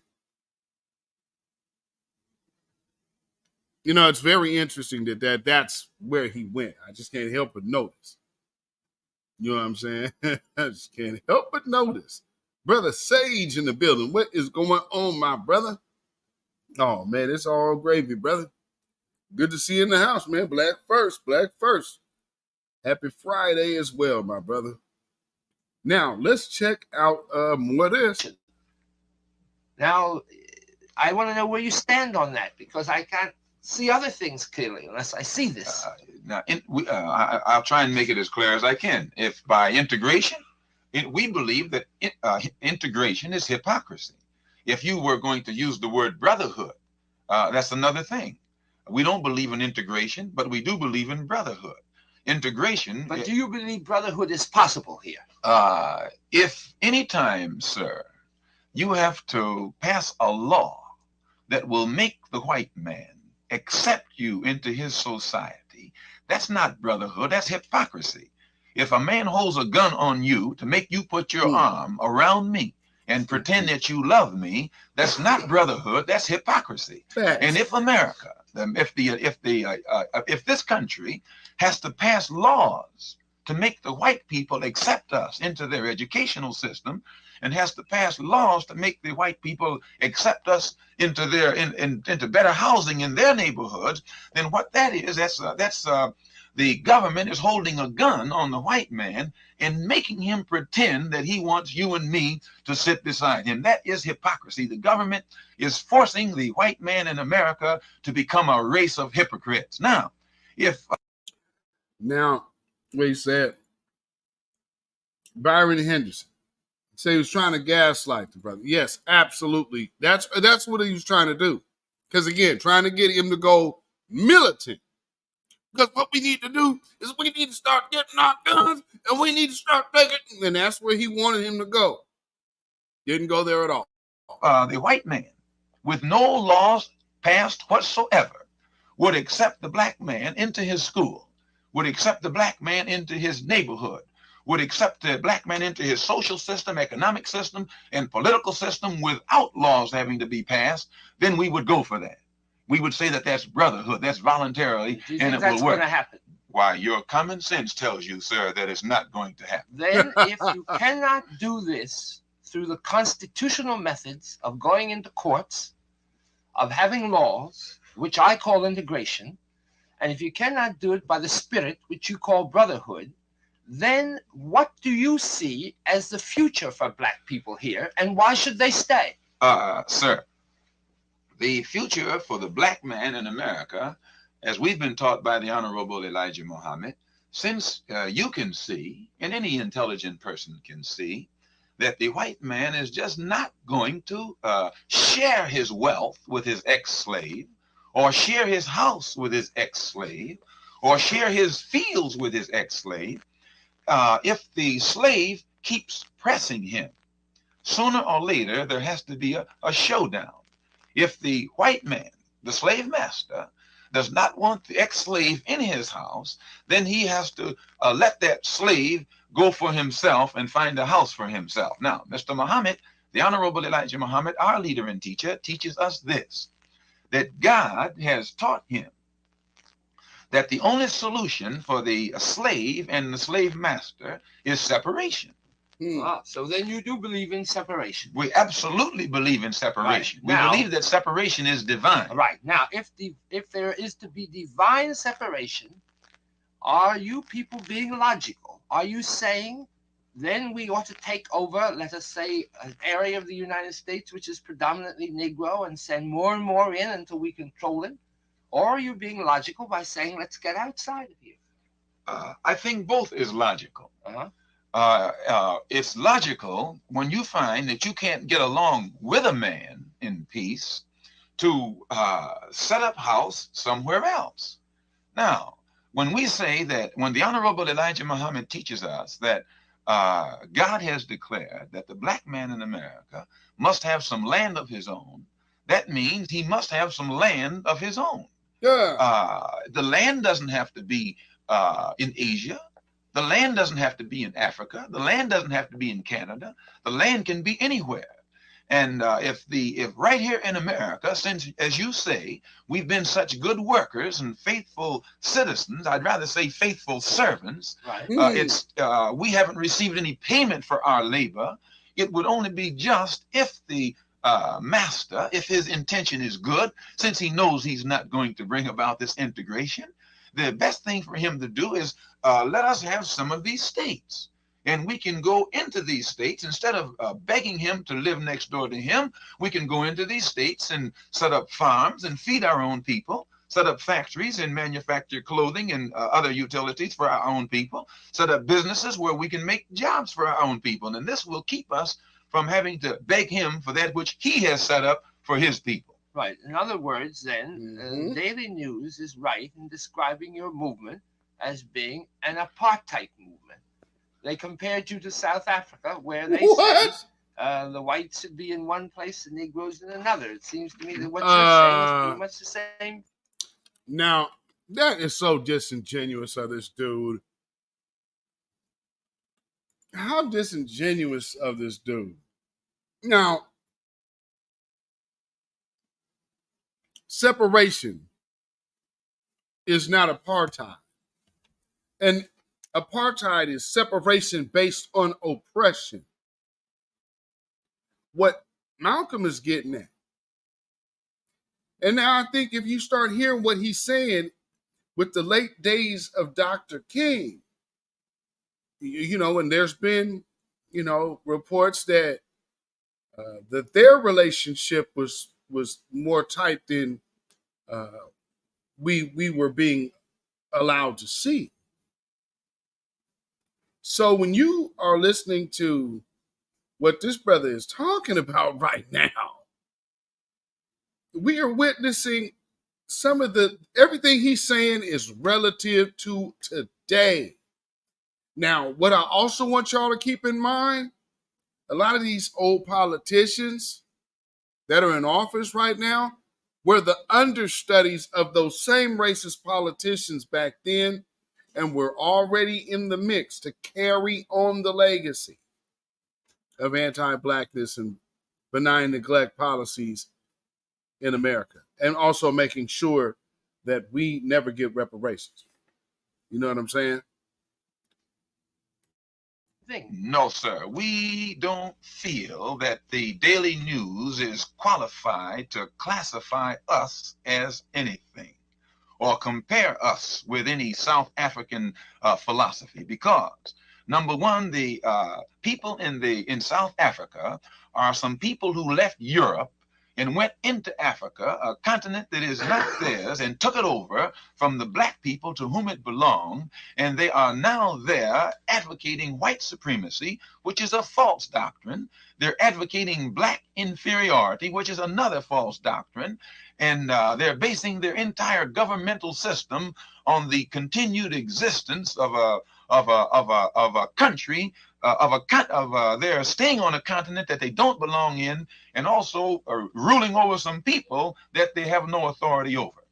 We who follow the Honorable Elijah Muhammad are advocating peaceful existence here in this country, which we feel is just as much ours as the white man. It's not his, because he took it from the Indians, and he can't object to us because he brought us here. We didn't come here on our own.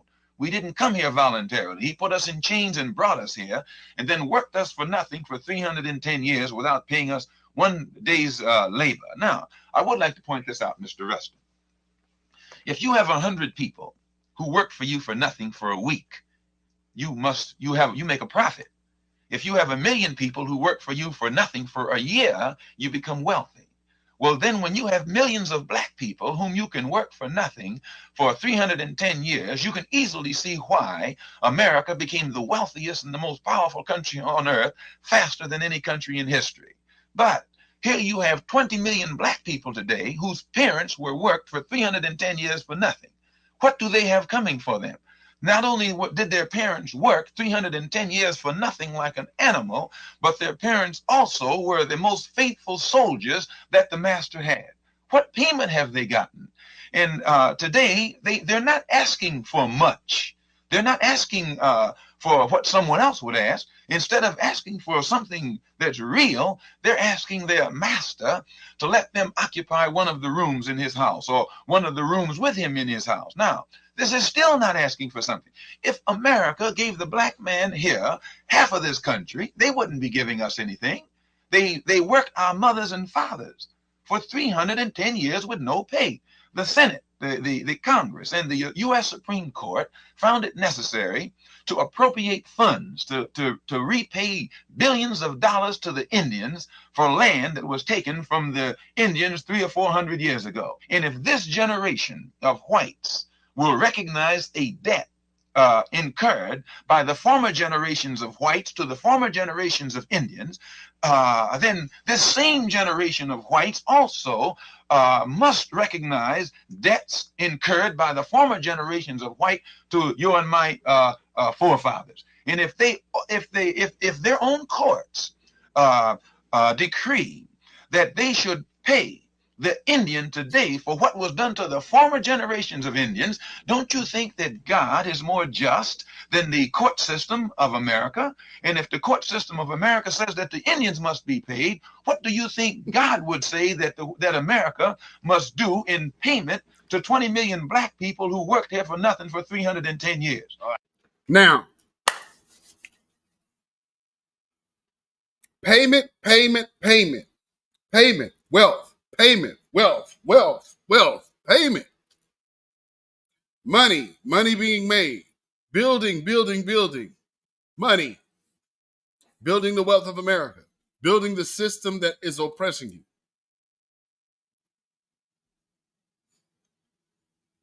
The conversation is reparations. Clearly, you're hearing what he's getting at and getting to. He's getting to and getting at the conversation of reparations. Let's hear where Bayard Rustin goes. I take it then that what you're really saying is that you believe that a certain section of the United States should actually be given over, and because Negroes have worked for it and deserve it, and that should be their territory, that this is your solution to the problem. That is not at all what he just said.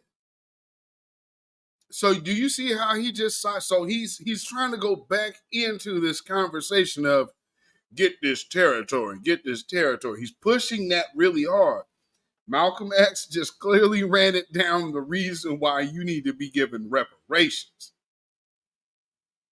Now, out of the repayment of a financial system that was established and built, and the repayment for building that system, that's the conversation Bayard Rustin is in. And like I said, he immediately sidestepped it to start asking a question. Well, then that means that, you do actually talk about separation.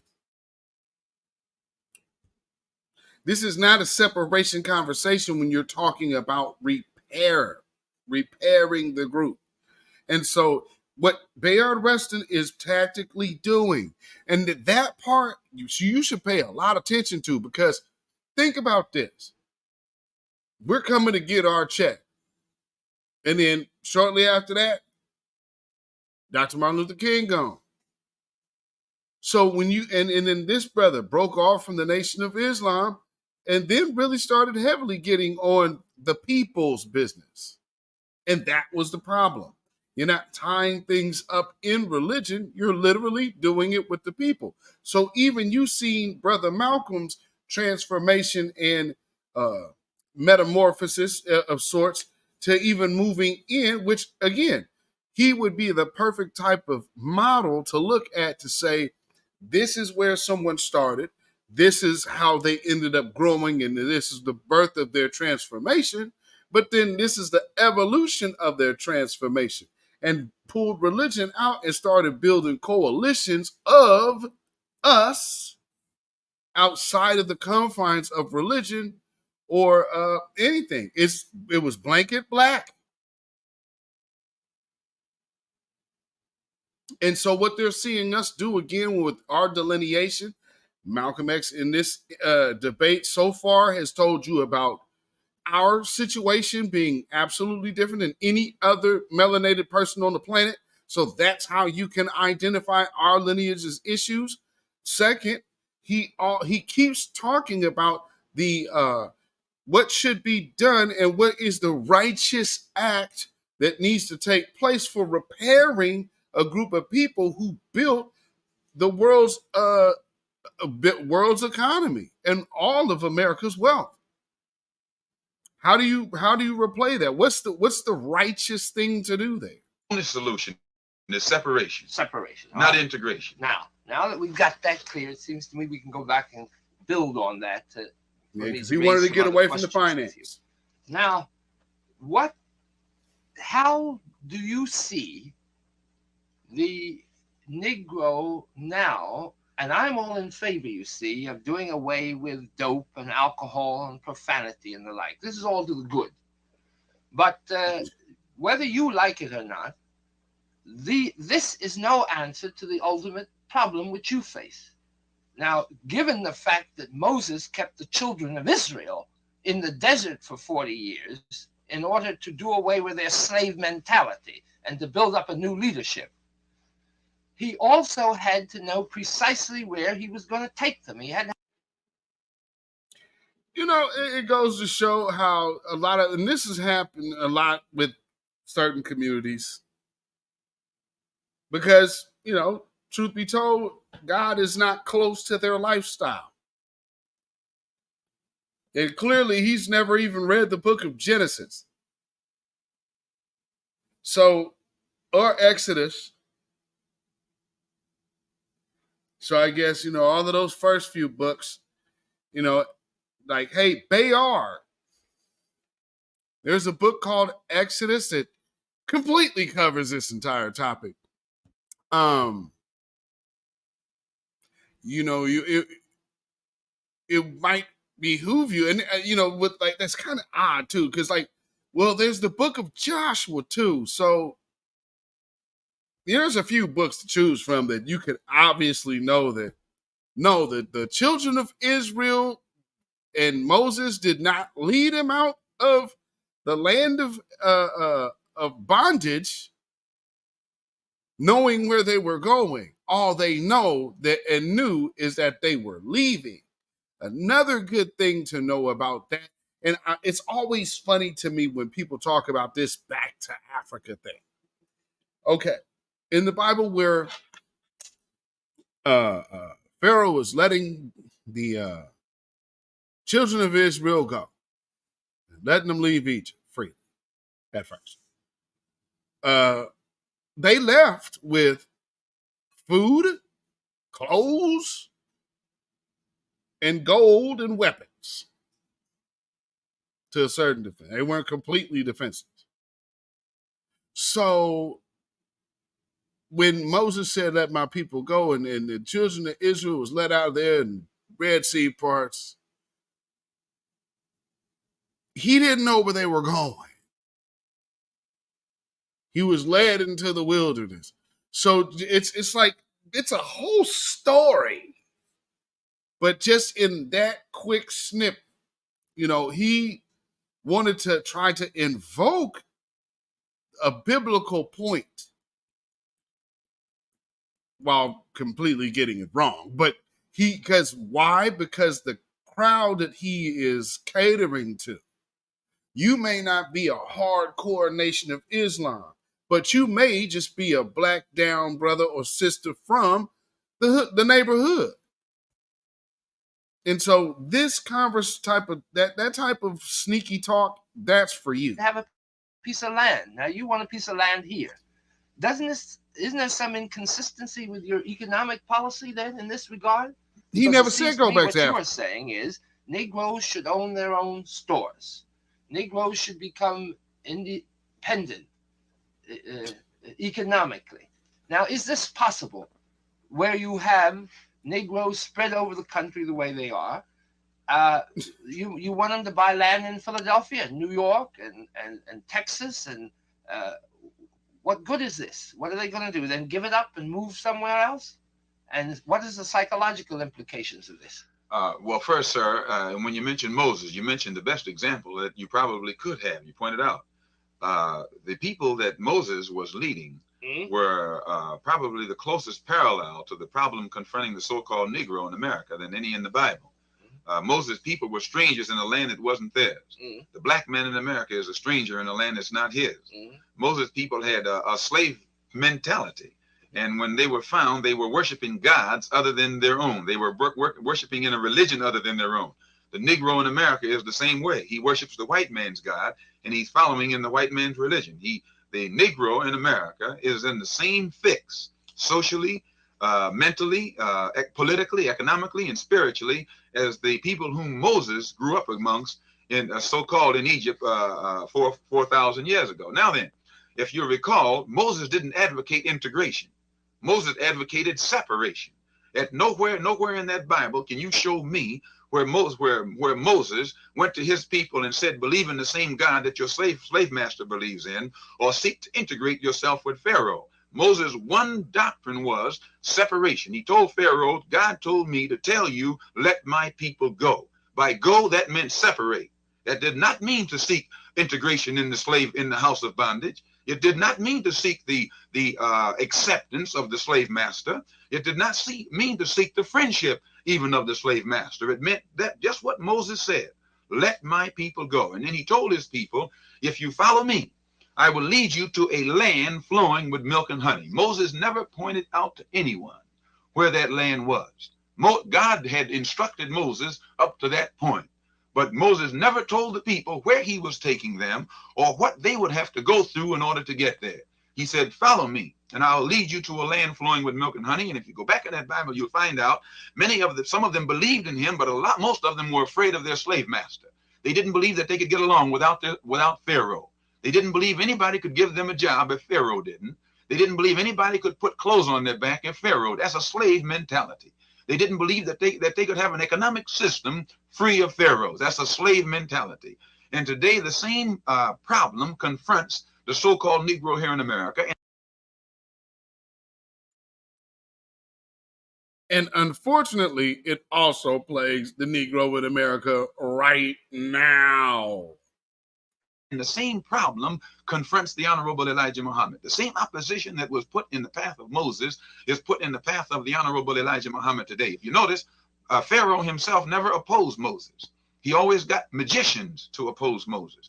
Today you find your modern slave master. You don't find him opposing the Honorable Elijah Muhammad, but he gets so-called Negro politicians and so-called Negro preachers to work a lot of magic in the eyes of the so-called Negro and make the so-called Negro think that the Honorable Elijah Muhammad is a crazy man, just like the magicians tried to make the Hebrews think that Moses was a crazy man. They get magicians to do this work.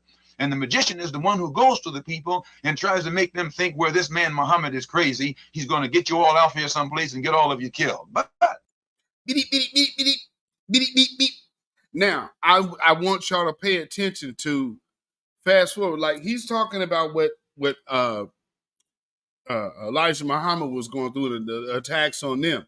Again, when you hear all this personal stuff about these people, really look at what they were actually doing.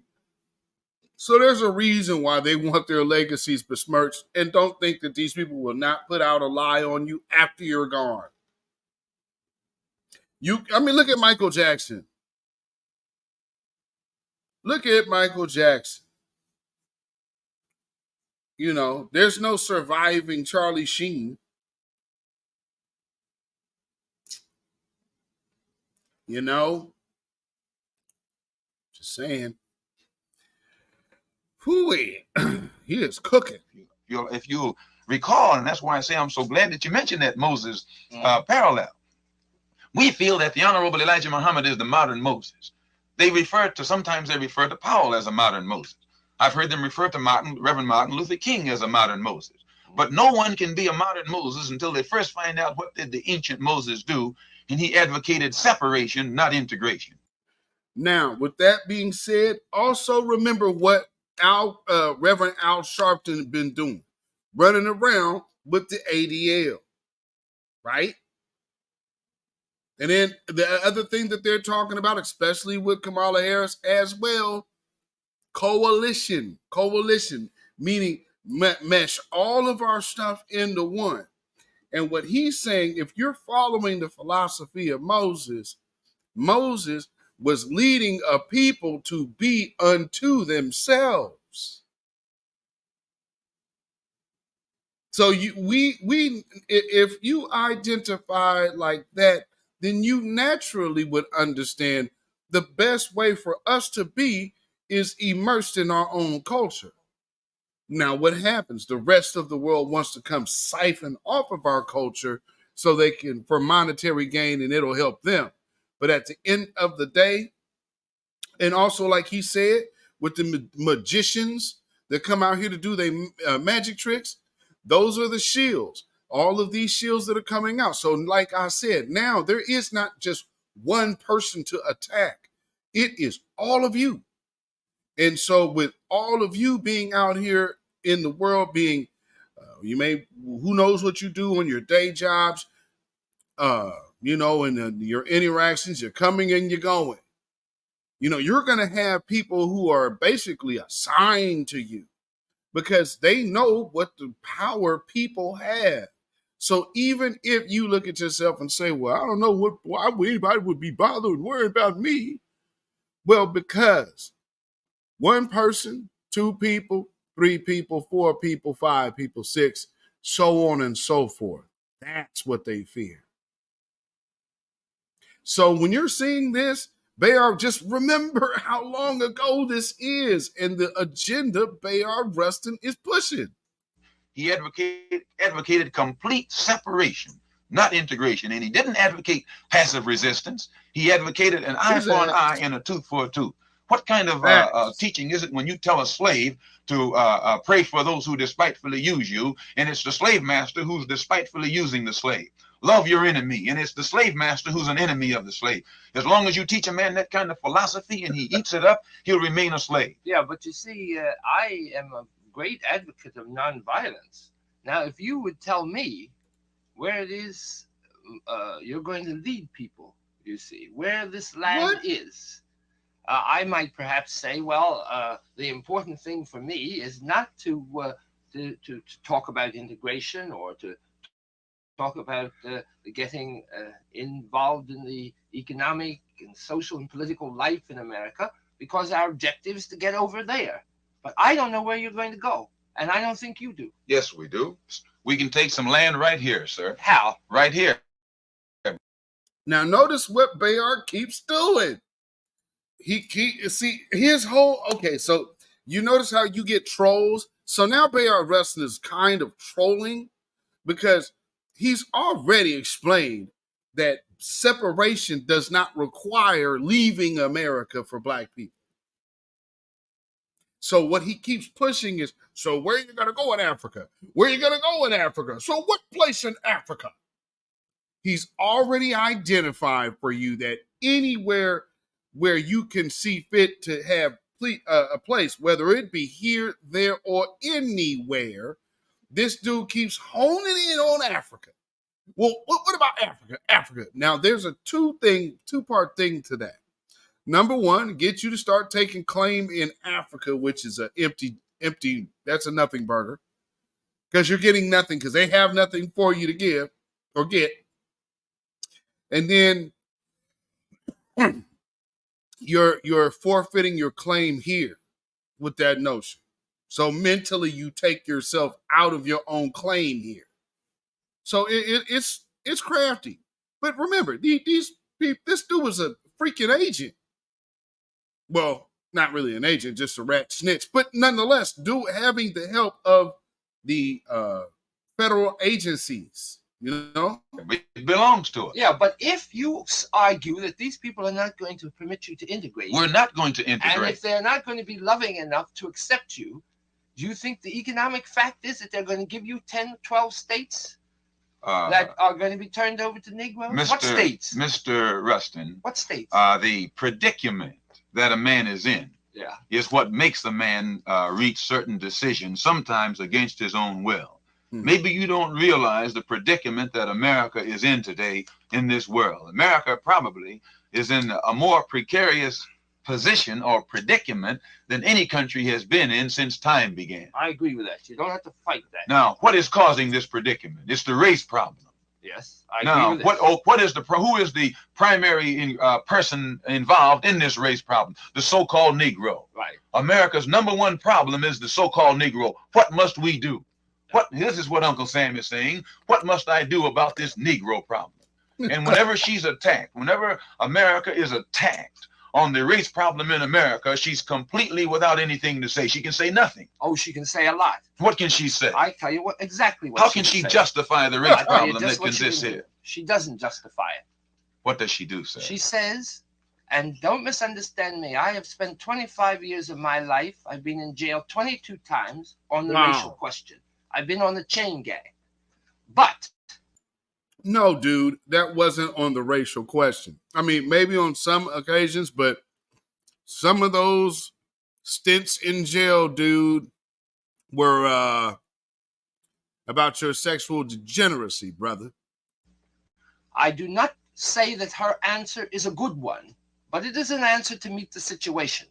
She says, up until 1954, we did not have integration of schools. And now we have so many students integrated. Just a minute, let me finish. This is what she says. And she says, Negroes were kept out of trade unions, but now they are being integrated into them. Phil Rand. How'd that integration turn out, family? On the unions. On the unions, for real? How did that integration turn out 60 years later? Office set up a new movement for a pressure of the Negro masses on the trade union movement, and things are beginning to give there. America can not justify the race question, but vis-a-vis Africa, Russia, and the others, she's in a very good position to point to a considerable amount of progress, which incidentally I don't happen to think is enough. But it is enough. Man. Okay.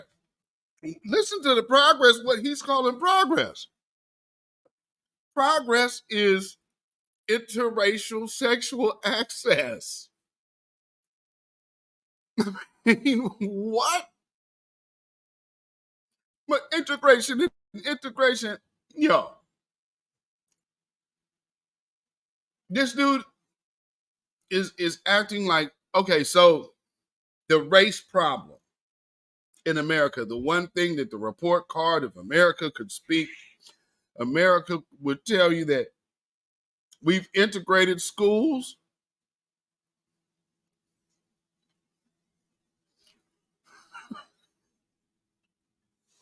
And then all of the other little tidbits, everything he mentioned only has like token Negro positions. So you're not talking, that's not an integration to give a community a solid foundational base.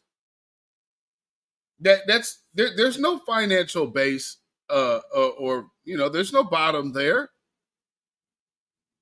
So you're trying to send, I mean, truth be told, black folks right now have their best chances living with the three pigs in a house made of straw than sticking with the Democrats, because these folks is pushing a cold agenda.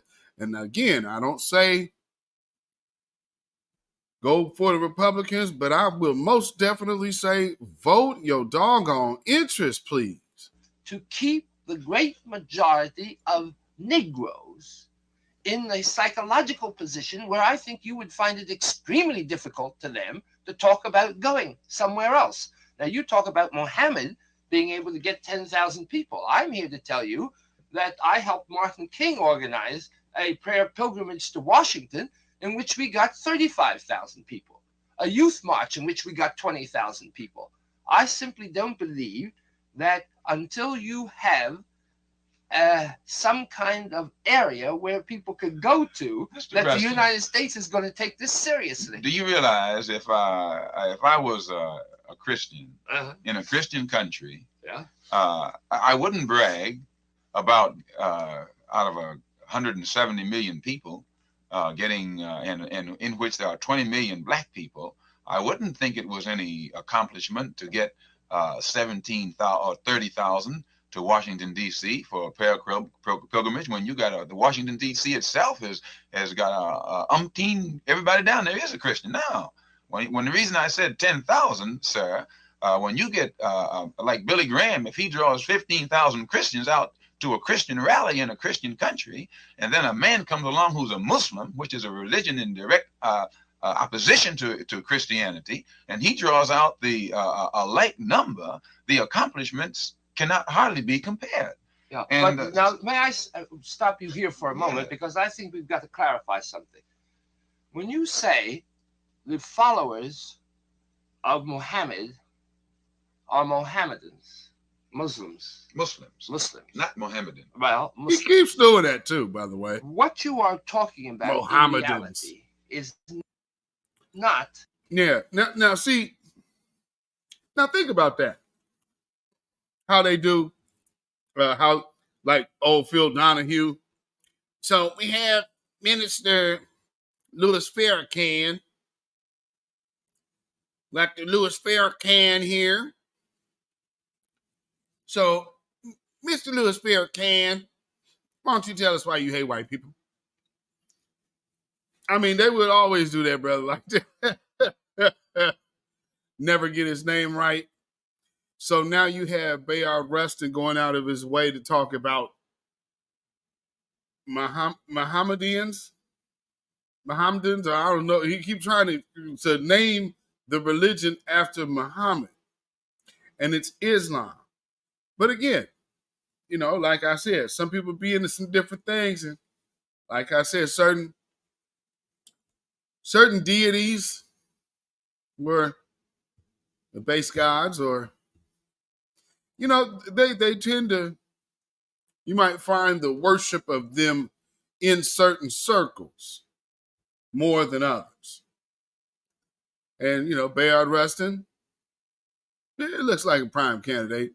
So that would also explain how he doesn't know anything about Exodus, because the Bible that he's probably read from, the cross isn't sitting upright. Anyway, moving on. A religious following in the terms of what the Muslim would be in India or Pakistan or a Christian in Europe. Because I maintain that the very term Muslim, while in Muhammad's mind, it may be a religious concept, it is a psychological and political concept in the minds of the black men in this country who follow it. Most of them do not read the Quran, they read the Bible. Most of them are essentially and culturally Christians. Why, therefore, do they call themselves Muslim? It is because it is a reaction to Christianity, where in fact they to a large extent still practice it, but don't want to use the term because they don't want to use the same religious terminology that their masters use. Mr. Rustin, I'm surprised at you. So this is a fact. I'm not talking about your leadership. No, I'm sir. talking about the mass of your followers. I'm surprised at you. I mean, sir, in this instance, if you were to go to China and find Muslims, or go to India and find Muslims, or go to Sudan and find Muslims, their thinking is different. All of them are Muslims. If you go to the mosque in Khartoum, you will hear the prayers. But after the prayer, the one who calls the prayer or delivers the sermon will deliver a sermon that's unique and will catch the interest of the people in the Sudan. Yeah, well, how many mosques do you have in Harlem? Just a moment, sir. But a man who is delivering a sermon in the Sudan, he wouldn't deliver that same sermon in China, because the sermon is delivered to fit the problems of the people in whose country that sermon is given. And it's the same way here in America. In America, you have a unique problem. You have a problem of 20 million black people who have been transplanted, actually uprooted from their native soil and transplanted in soil that's foreign to them. And after being cut off from their culture for 400 years, when you come to them today with Islam, you are giving them back that which they were taken from 400 years ago. No, I simply can't agree with this. Historically, the most of the Negroes who came from Africa, black people, actually came from the west coast of Africa. It was long after the migrations here that the Mohammedanism spread south. It was in the 18th century. He keeps doing it. Mohammedanism came down into Nigeria, does it again. and to the extent that it exists in Ghana and Sierra Leone. Now, he's already told you that it's Islam. Mohammedism. You could just say Islam. 2 syllables. Mohammedism. because again, putting you're so he's doing the invoking Muhammad to make you like blah, blah, blah, blah, blah, blah, that this is where your wheels need to start spinning to. Where every time I mention these this Mohammedism, so he's really going out of his way to make paint a picture, because what he's trying to do is set up the phrasing so things could come off later, as you could probably classify these people as a hate group. And then you could officially start targeting them with the government.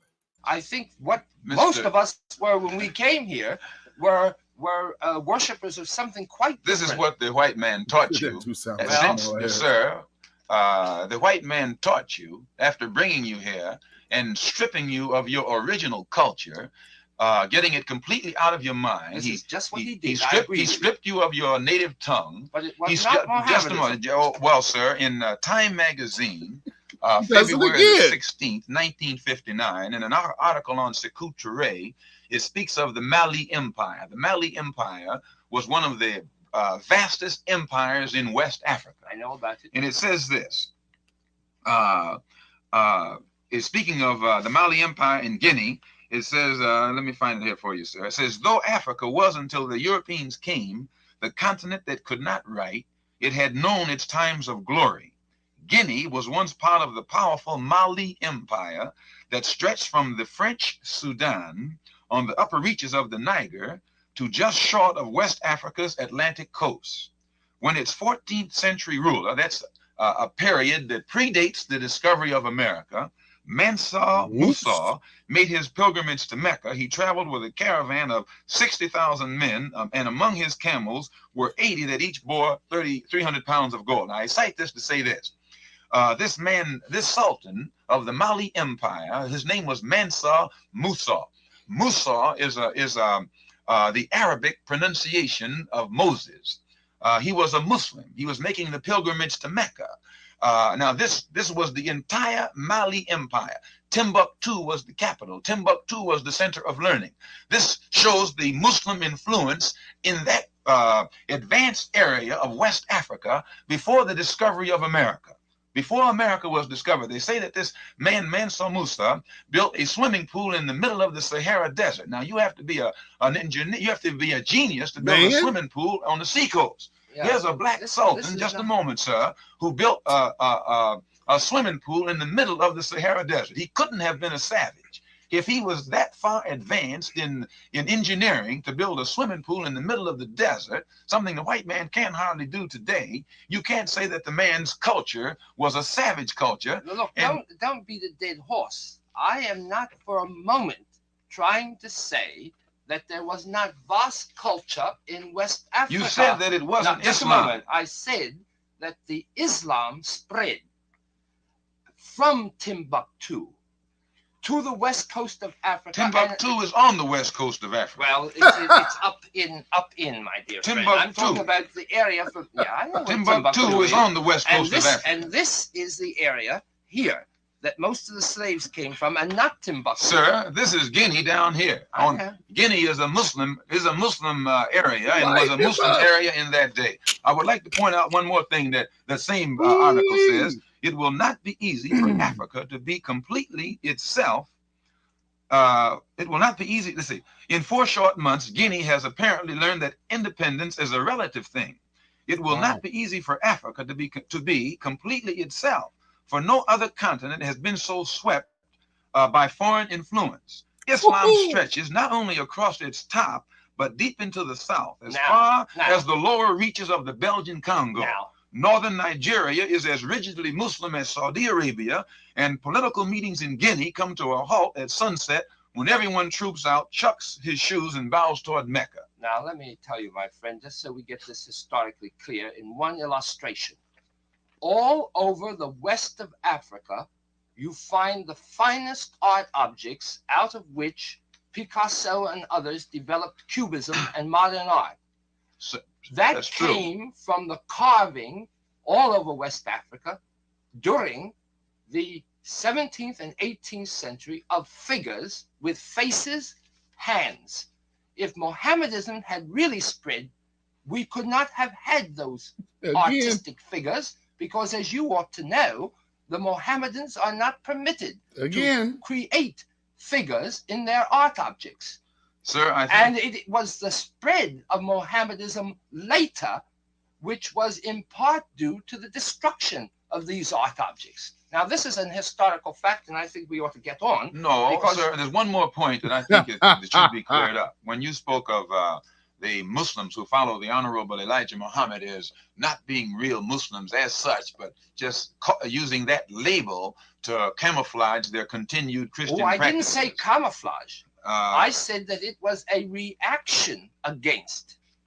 I think camouflage is not quite what I mean. Yes, in the New York Times Sunday, in an article called "Islam is Advancing in West Africa," it says Christians are worried by gains. Lagos, Nigeria. Christian missionaries say they are worried about the advance of Islam in West Africa. As well they ought to be, because it's spreading very rapidly. They include Bishop of Lagos, a Nigerian and a Roman Catholic churchman who has been in West Africa for many years. The Catholic cleric said, quote, "Christianity here is skin deep only. Some Africans we baptize now go to the mosque and observe Ramadan, the Muslim month of purification." End quote. A British official of 11 years service in Nigeria suggested that Christianity was felt to be the white man's religion and was rejected as contrary to the African personality. One more paragraph now. An American who works for a philanthropic foundation here said, "Islam is spreading like wildfire. It offers Africans an uncomplicated creed with a few simple tenets." Right. Nigeria has just become independent, already appears well on her way toward becoming a predominantly Muslim nation. True. Now, did you hear what he just said about Nigeria? At the time of this debate, Nigeria had just got its independence. But it's stay away from the Qatar. Right? You just got your independence, but it's stay away from the Akata. I want to go to a little bit further in this because they pretty much harped on the religion thing. We got that. I'm here to tail end of the. I want to get this close. He's connected with a German nation, a German flag in the past, a German culture. If he says he's an Englishman, he's connected with England and he's connected with a culture. Now, if you ask a black man in America and he says Negro, right there, he's putting a term on himself that carries more contempt with it than any word that exists in the Webster's dictionary today. Now, Right. the Honorable Elijah Muhammad teaches us that the black man in America is not looked down upon because he's black. He's looked down upon because he's called a Negro. A black man can come here from Africa. He's not a Negro. He's an African. He has a culture. A black man from Africa can put on his long flowing robes and have his head wrapped up and walk around in Alabama or Mississippi and not run into the same abuses and barriers and pitfalls that you and I would run into here in America, dressed like a white man, speaking like a white man, with the religion of the white man, and with the false conception of history that the white man has brainwashed us with, and at the same time calling ourselves by the white man's name. Now, what Mr. Muhammad says is this: instead of us spending all of our time griping with the white man for the way he has treated us or for what he deprives us of, what we must do is get some dignity, which we cannot have without having a knowledge of ourselves. We must have some kind of cultural knowledge in our background in order for, we must know what our parents did and what our foreparents did in order to have high regard for our foreparents. And if you don't have an high regard for your foreparents, you can't regard yourself highly. You take a man who has been taught that his father used to pull a plow and his mother was a maid for the master. He can't look up at his parents. But when you send him back beyond the time that his father was pulling a plow, and back beyond the time when his mother was a maid for the white man, back to the time when he was living along the banks of the Nile in palaces, at the same time the white man was living in the caves of Europe, and history will bear that out, or at a time when he was wearing silk in the East and in Africa and Asia, at the time when the white man, whom he regards so highly today, didn't know what clothes were, at a time when he was cooking and seasoning his food, when at the same time the white man, whom he idolizes and worships today, didn't know what cooked food was, then when you go back then and find out what a great history that the black man had, how his foreparents were the ones who engineered the pyramids, and how that the head or the face on the Sphinx in Africa, which is one of the oldest statues on this earth, is not a European, but it's a black man. He begins to look back there and see that his people were somebody. He begins immediately to throw off this inferior attitude, and he begins to look up at himself. And then he stops abusing himself. He stops getting drunk. He stops trying to escape from the surroundings or the conditions that he's in by turning to dope or alcohol. Well, he look, begins to I toss agree aside with these this. abuses. I agree thoroughly. And I am at the present time doing some work on the Ga Empire.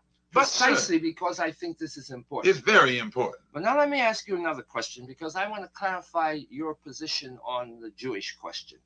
Where does your group come out on this question? Because I only tell you what I don't want to tell you what I've heard. I want Tell to see me what anything.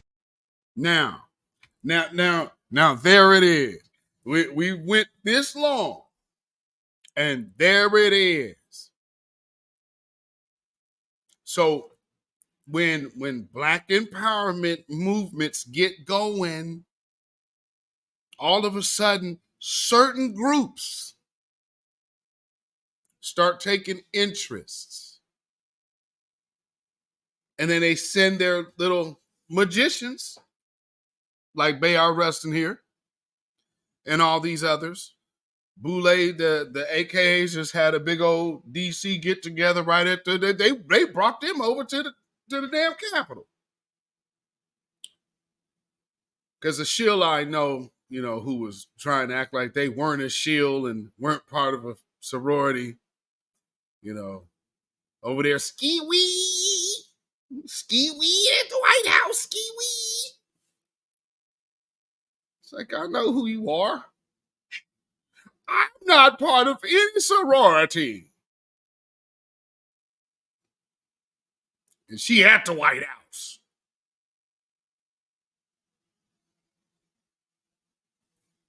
That's why I'm saying also, all of these different people that it's going to start hitting the fan, because they just all got called in for a big Boulay meeting. And so I'm just looking at like, oh, okay. Yeah, it's coming, family.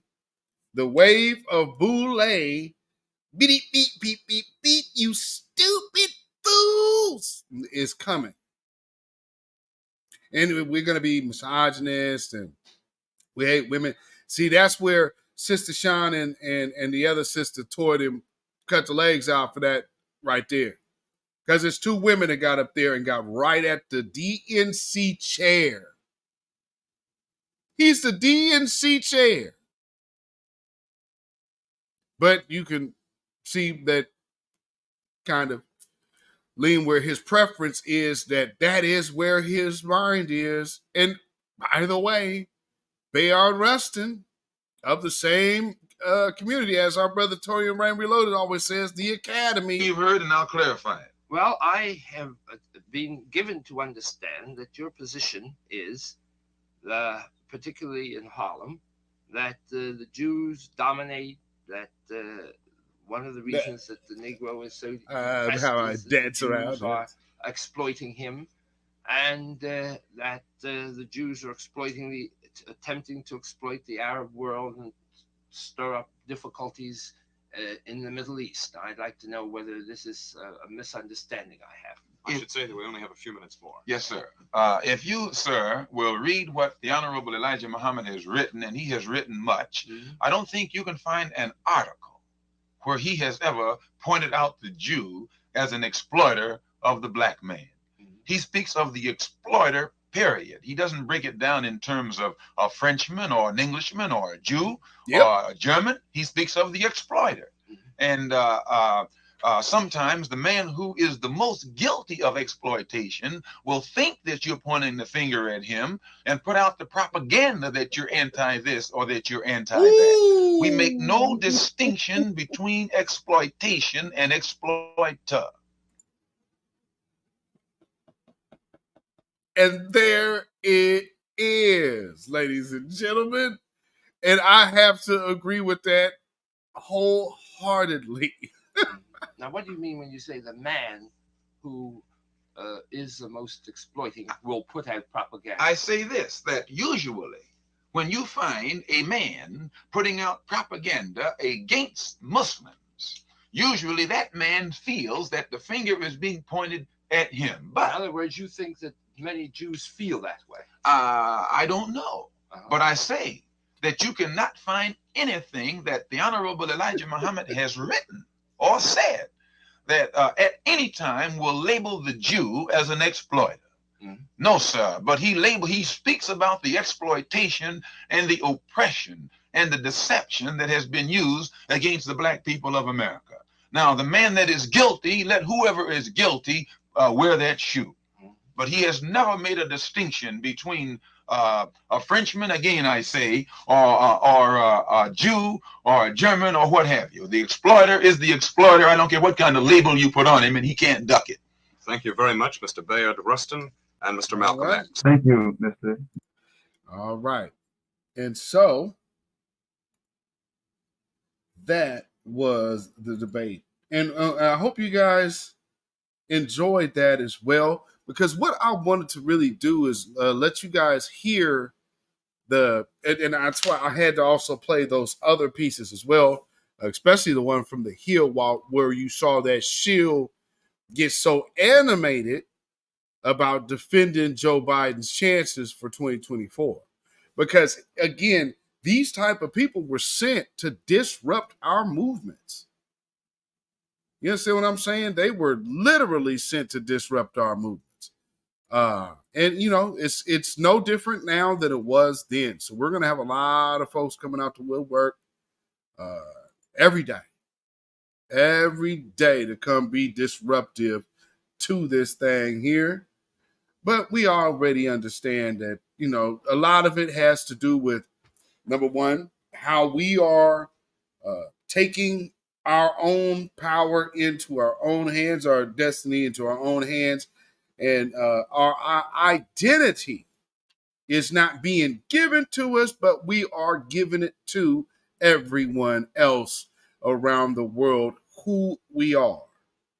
And when you know who you are, it makes it hard to deal with. And that's a good thing, because there's nothing that should ever be easy about this. However, this other little clip that I always play all the time, there was a collage that you might see.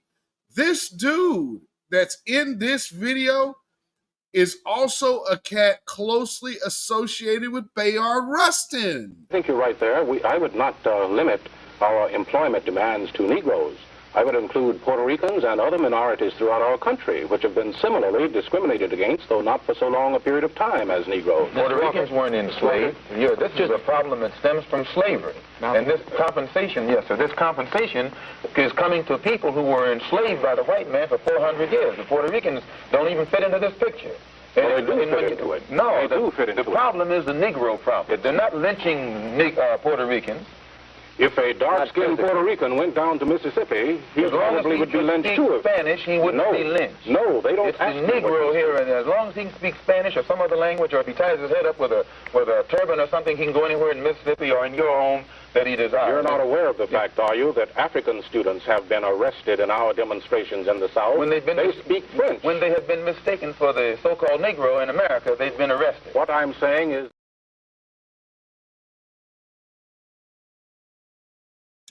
Yeah, so look at these infiltrators too. So and so that guy pushing that immigrants should be getting the same things that we're getting. Then you got Bayard Rustin, who is the orchestrator of how you got the Skittles crew got their agendas added into the civil rights situation. So when you got people like that around, you should already know what the agenda is. But some of us are keen. And so when we see people like a Bayard Rustin or like that dude right there coming around, we already know. Hashtag hands off all reparations. You have no rights here. We're not under the empire.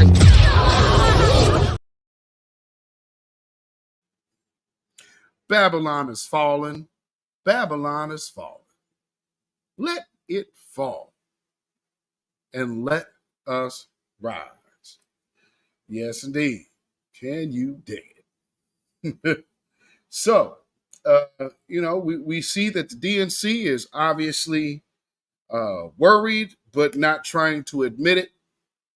They're concerned, but trying to pose as calm. But as soon as you put the idea out there of Joe Biden losing, then they immediately say,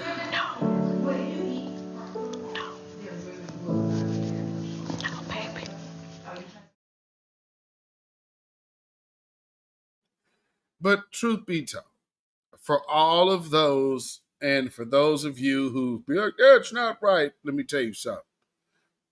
A rat against the movement is a rat that gets no respect. So Bayard Rustin, even in death, dude, you get one of these. Sambo, Sambo, Sambo.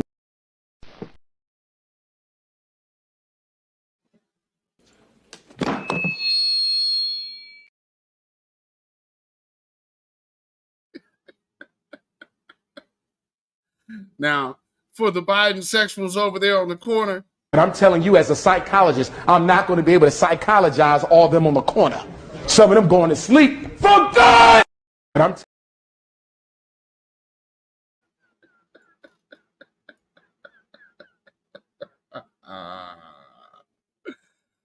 Woo-wee. And if you ever have an issue understanding what the order of the day is. Put it in the frame of reference. Everyone, when they talk about racism and white supremacy, should always start by saying that the focus, the objective should be replace white supremacy with justice. Those are the 5 basic words.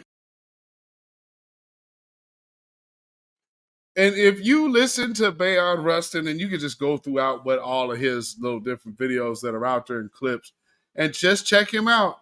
And it won't be hard for you to see that Bayard, what was the biggest concern of Bayard Rustin's mind was not losing that interracial sexual access.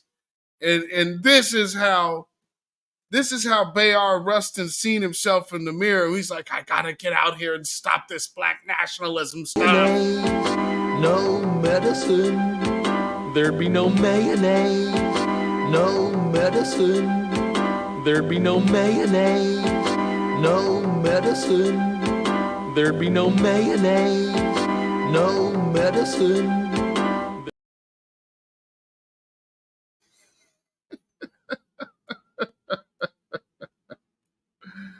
Oh man, oh man, oh man. So again, for those of y'all who still want to ride in them cars, be like, well, we got gonna pick the lesser of 2 evils. This is what the lesser of 2 evils literally looks like.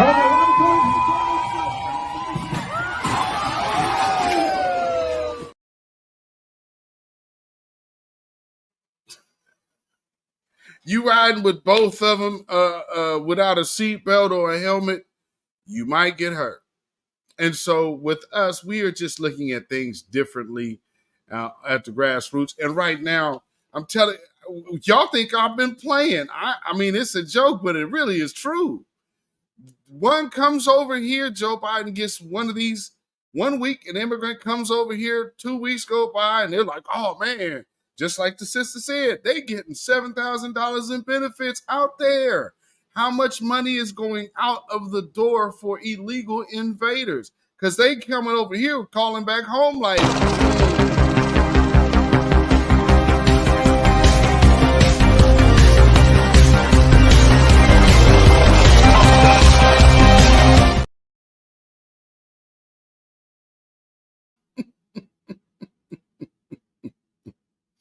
getting that money. So for those of y'all that are coming and will be coming out of the woodworks here in the next few days and figuring out your newest strategy to denigrate black men and shame black women off their womanhood, well, just know that we're waiting on you. We knew you would be showing up. Just like I told you earlier, Kid Gravity called out Crime Bill 2.0, and this isn't even a freaking crime bill. This is literally just giving his friend a job at the White House. To say you're doing something about guns with a whole... See, today... Yeah, and you know what? Let me play that before I go, because I just want y'all to know this is exactly why we ain't fooling with your party. Oh, geez, I almost forgot, family. I need to ask y'all a question.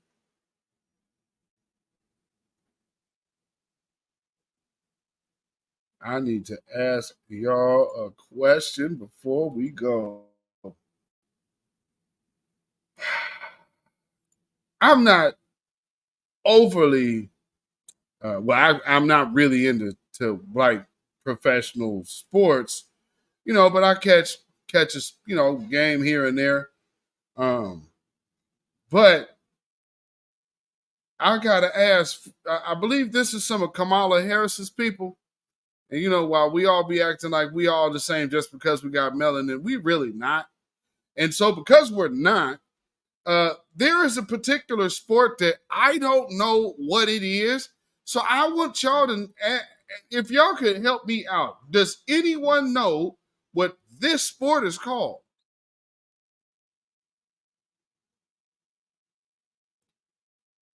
I'm just curious. Are they a bunch of Pakistanis? I mean, it's, I don't know. Maybe Kamala Harris got an answer on this. I don't know. What kind of sport is it? Just, wow.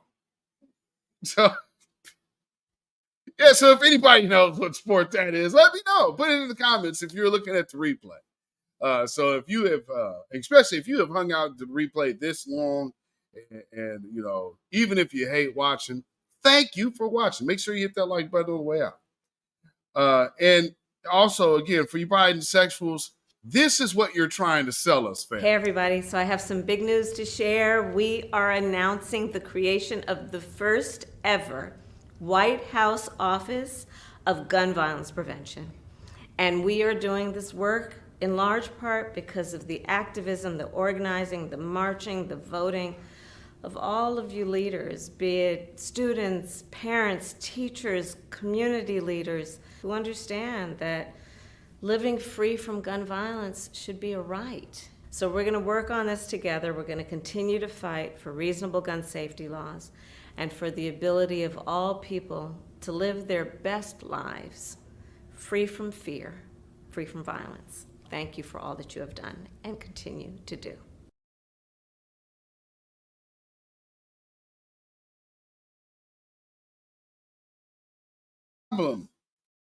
The biggest marching and protests came from a crime that was not committed. Actually, it was crime with a gun on the scene and in its holster, while a white policeman kneeled on a man's neck for over, I think it was 10 minutes. Because first they said 9. They made shirts and ran with it. When the medical examiner, or when they went back and examined it for the trial, it turned out that it was longer than that. So where all of this marching she referring to and protests, that was about George Floyd, who was not gunned down. And not to mention, you promised black folks a bill. None of that has happened. None of it.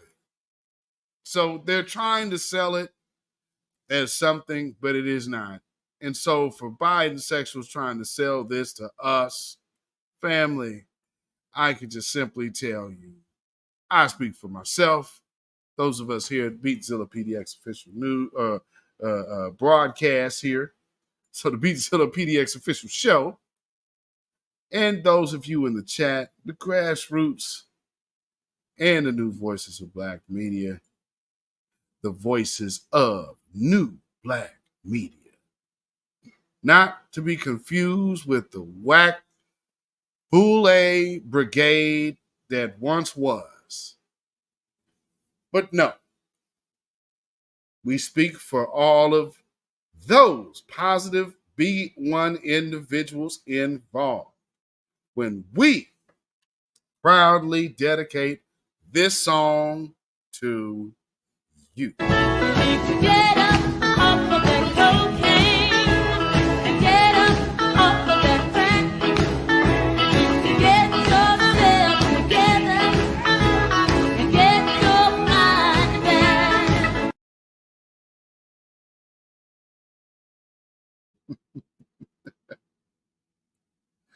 And if you don't understand, it's all about this reparations in the let's not turn into turncoats on our own like was it Obama did Jeremiah Wright, because he was over there speaking the truth. Because remember what he was saying.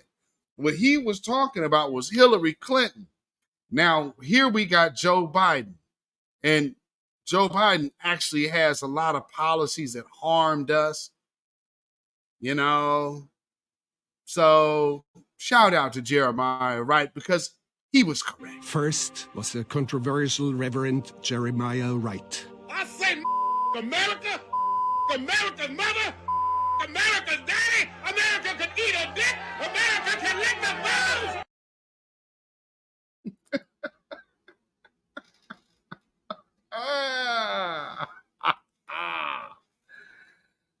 Yeah, I guess there's going to be another rally coming up down there soon. So, Broke Hogan has another one. They're coming out the woodworks. So make sure, Mean Gene. Oh, Lord. Oh, man. But yes, D family, thank y'all for tuning in this evening. I much appreciate all of you. Thank y'all so much for being here. Y'all can follow me on Facebook, Instagram, and Twitter at beatzillapdx. You can email me at ourrealtruth@gmail.com. And if you feel so inclined to put some money in the bucket by the way of donation and supporting this channel, you can do so by way of CashApp, $beatzillapdx. That's CashApp, $beatzillapdx. Also, we have PayPal, which is Zilla Muzak. That is ZILLA MUZAK at PayPal. And with that being said, I hope y'all enjoyed this evening's broadcast. And tell a friend for next time, and tell them come on in and come be part of the Beatzilla PDX official show right here. You understand what I'm saying? Real quick, before I go, family, let me show you something. We almost out of here. There's this little clip that I played earlier. And somebody told me it's from, I didn't play it on this broadcast, but on my Twitter, and somebody had mentioned that this is from Ireland. And so a few people have said this is from Ireland. I'm not sure where this is from, but let's just be mindful of the things our children are in, especially for those of you who have small children. check this out real quick before we go. I just want y'all to see this before we go.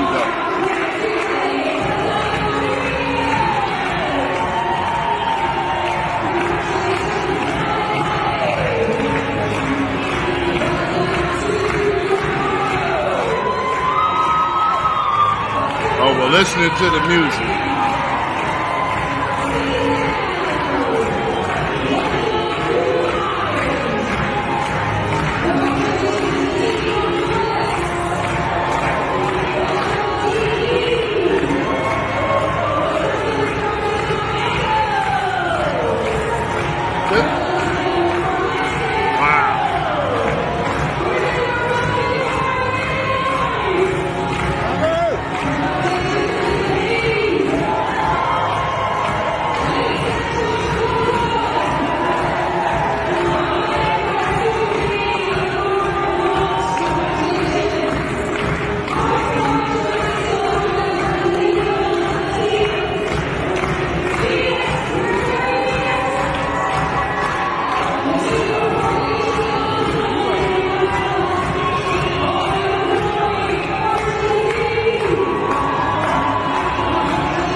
Anti-blackness is worldwide, ladies and gentlemen, and they do not give a crap about age.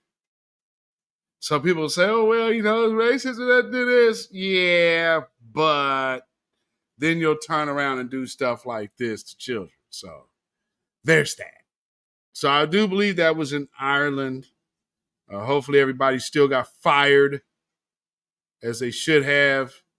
And shame on them. Shame on them. So with that being said, make sure you keep your kids away from them devils if you can. Homeschool. If you can. And actually, there should be government money helping fund that. I'll just put that out there. But nonetheless, we are out of here. Make sure you keep your 3 smooth stones at the ready. Because we are moving into fall. And, you know, some leaves might be coming off the trees. Keep your power tools close because, you know, you always might have to blow some away. Stay black. Stay vigilant. Stay alive. Black first, black first, black first. Shalom, y'all. Have a blessed weekend. When you know who Satan is, yes, sir. You don't have to kill him. No. The stone of truth. Yeah. See, that's what you throw. Yes, right. Allah says, had we wished to take a pastime from before, surely we would have done it. Nay, we cast truth at falsehood till we knock out its brains. Every one of you that knows the truth, stand up and tell it from the mountaintop. Black people can't take it no more. So wherever you are on the job, in the factory, I don't care where you are. If you know the truth, stand up on the truth and tell Satan, who the hell are you to try and pick my friends? Farrakhan is God's man. And you are from the enemy of God. So to hell with you. Stand up on it like a man.